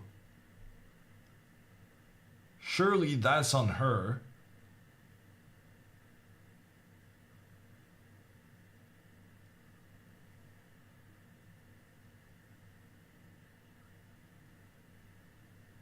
Maybe she's on the bus? Yeah, but then she usually tells me that she's on the bus. Which is why I was thinking maybe she had to go for one of those electronic, what's it called, random checks.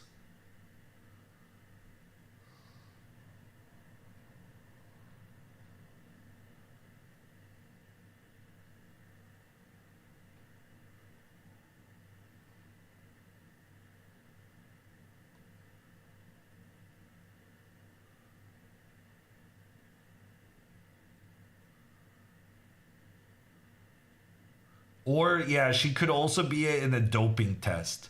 Because the chess wants to be in the Olympiad. The proper one, not the fake one, like we're watching now. And the International Olympic Committee says that if you want to be a candidate for the Olympiad, you have to be drug testing your competitors. So we've been doing drug testing in chess for 20 years.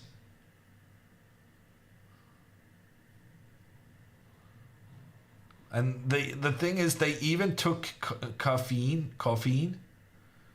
off the doping list. So there's pretty much nothing a chess player can be punished for at this. Well, recreational drugs is still on the doping list, but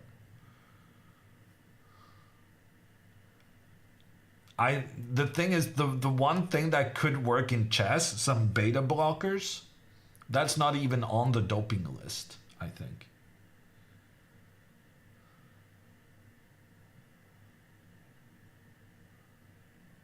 I don't think Ritalin is on the doping list, but VADA.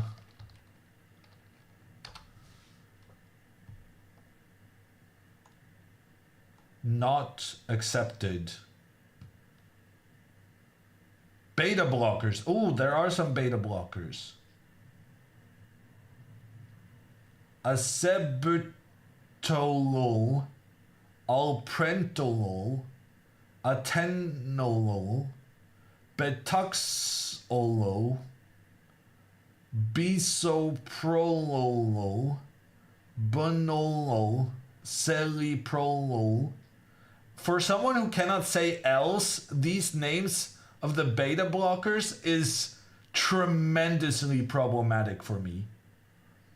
Esmolol, cartiolol, carvedilol, labetalol, metipranolol, metaprolol, nadolol, nebivolol, oxyprenolol, pinadolol, propanolol, sotalol, and timolol.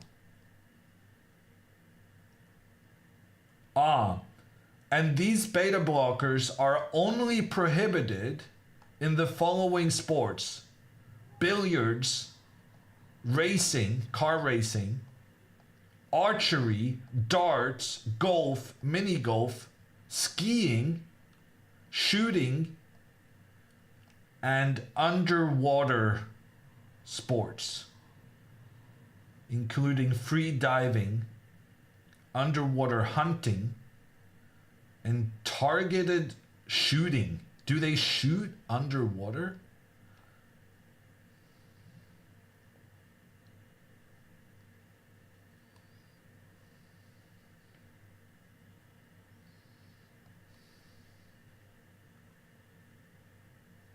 There's Olympic mini golf? Apparently. I don't know. Well, they want to get involved, maybe.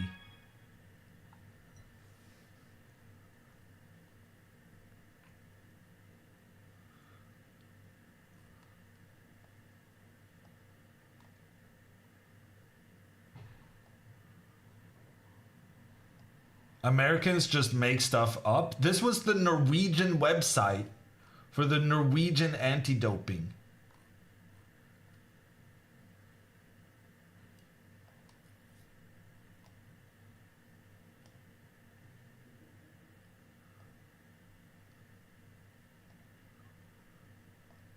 Hey, have you been abandoning me? Sorry? Yeah, we've been waiting for you for like 20 minutes. I am so sorry. I didn't realize that all games were finished. And I had to do some interviews. And I couldn't really get access with my phone. But hello, I'm sorry you had to wait, everyone. Hello. We are so happy. We have both me and my mom here. Look at that. We both won. Hammer, how did the team do? I don't even know the result at this point. 2.5, 1.5. We won? Yeah. Yes! Okay, so Lavinia, she held it. She drew. Yeah, her opponent just offered a draw right after you guys left. Oh, that's why I thought that game was going to continue going. Yeah, okay. No, I think her opponent thought she was in trouble. Lavinia could go into a pawn endgame where she's winning except one move. And if her opponent were to find that one move, it would become a queen endgame with 2 versus 2 pawns. And it was so crazy.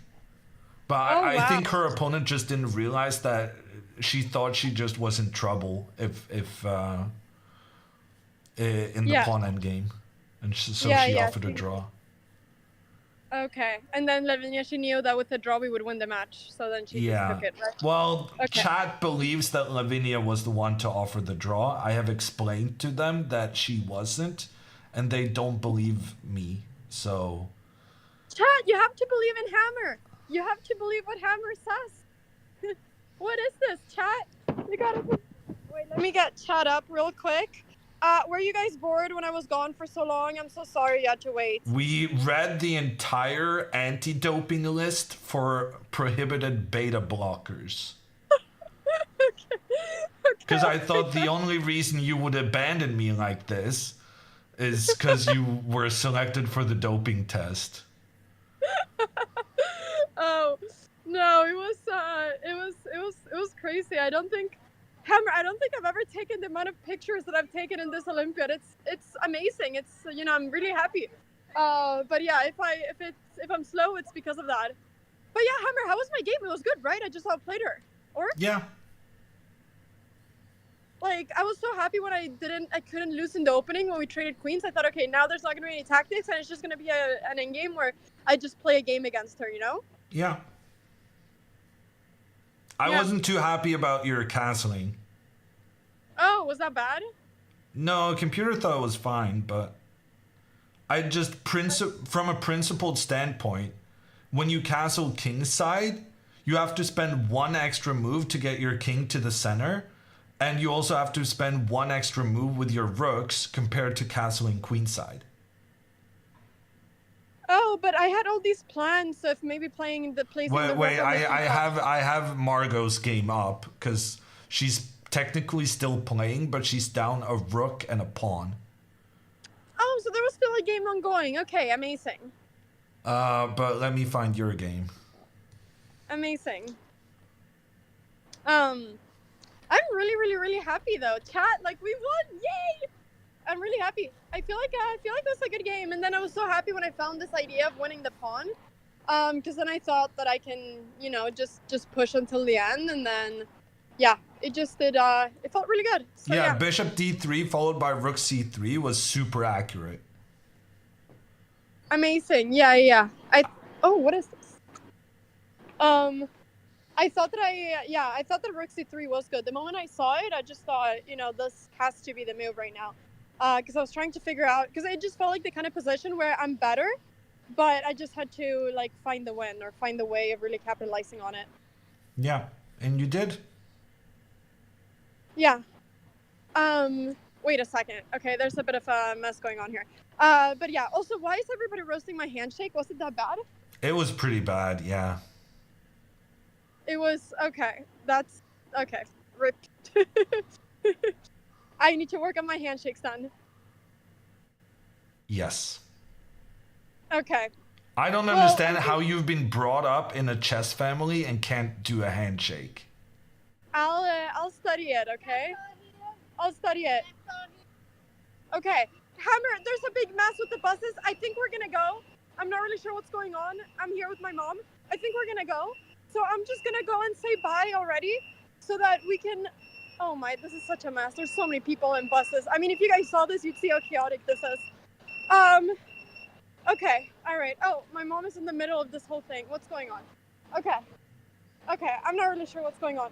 Is there are we surviving? Okay, sorry, I'm not really sure what's going on. Is this her? Wait, give me a second. This is a bit crazy. Okay. Try not to get hit Sorry, by the guys, bus. Get to see our little. I think it's this. Or is it here? Okay, sorry, this is a little bit crazy. But yeah, thank you so much, everybody, for watching the stream and for watching the game. I feel so happy that we were able to win, and I feel so happy. Oh wait, am I gonna do a stream on the bus? Okay, wait. Okay, wait, this is awkward. Okay, this is a bit awkward. Mom, let's sit here. Maybe. Okay, let's. Okay, I'm literally on the bus right now. Let's sit all the way in the back. Okay. Okay, I'm gonna sit all the way in the back. Okay, guys, with this, I think it's time to say goodbye. You don't have any friends on the bus you can sit with and do an IRL stream? I have my mom. Mom, are you happy? Yeah, I'm happy. Of course I'm happy. I'm happy when we won, of course. How was your game? I think it was about quite equal all the time. But in one moment she made a little bit not the correct, and then I thought I could put a little pressure in the end game. That's what I thought. Amazing. Well, I'm very happy. It feels good to win, and I feel like also this has given me a little bit more of a confidence boost. So it feels great, and it was so fun to play next to my mom. Like sitting shoulder to shoulder with my mom was so fun. I feel like I got like all the aura from my mom. Yeah. It was like good positive vibes, you know. Yeah, so chat fun. was saying there was a chatter who literally said that you got a proximity boost. I felt that. It was like, I'm sitting next to my mom. I felt so happy and just so, comfortable. So it was amazing. It was amazing. So yeah, hopefully, well, I mean, we probably, need enough. So I don't know how much I'm gonna be able to sit up for too, but it was a lot of fun. So yeah, it feels good to do a little bit of a comeback from, the bad middle of the tournament, and I'm hoping that I just am able to get a good final push of the whole tournament. So that's my goal. We got 2 rounds to go, and hopefully, we all play well the final round. So I'm very excited. Okay. Are you gonna do a raid? Of course I am, Hammer. Of course I am. So I'm gonna raid the greatest. Okay, let's see. Who do I raid? Let me raid. Okay, let me actually raid someone completely different. This is a good friend of mine, and wait, is he streaming? This is a good friend of mine, and it's his birthday. So, is he streaming? Oh no, he's not streaming. Okay, wait, I'm kidding. Okay, let me just read. I'm roasting. Give me 1 sec. Oh wait, I'm being slow. I'm being slow. I'm being slow. I'm being slow. Okay. Okay, everybody, say thank you to Hammer for the commentary. Say thank you to Hammer for the commentary. Thank you so much, YouTube and Twitch, for watching. Did the raid go through? Yes, it did. Thank you so much, Twitch and YouTube, for watching, and I'll see you all tomorrow. Thank you so much, everybody. Goodbye. Goodbye. Thanks for watching. Bye-bye. Take care. Take care. Bye. And don't forget to watch the recaps if you haven't. And also, if you're not subscribed to my YouTube channel right now, then please sub. Okay, that's the final thing I'll say. Bye-bye. Sub to YouTube.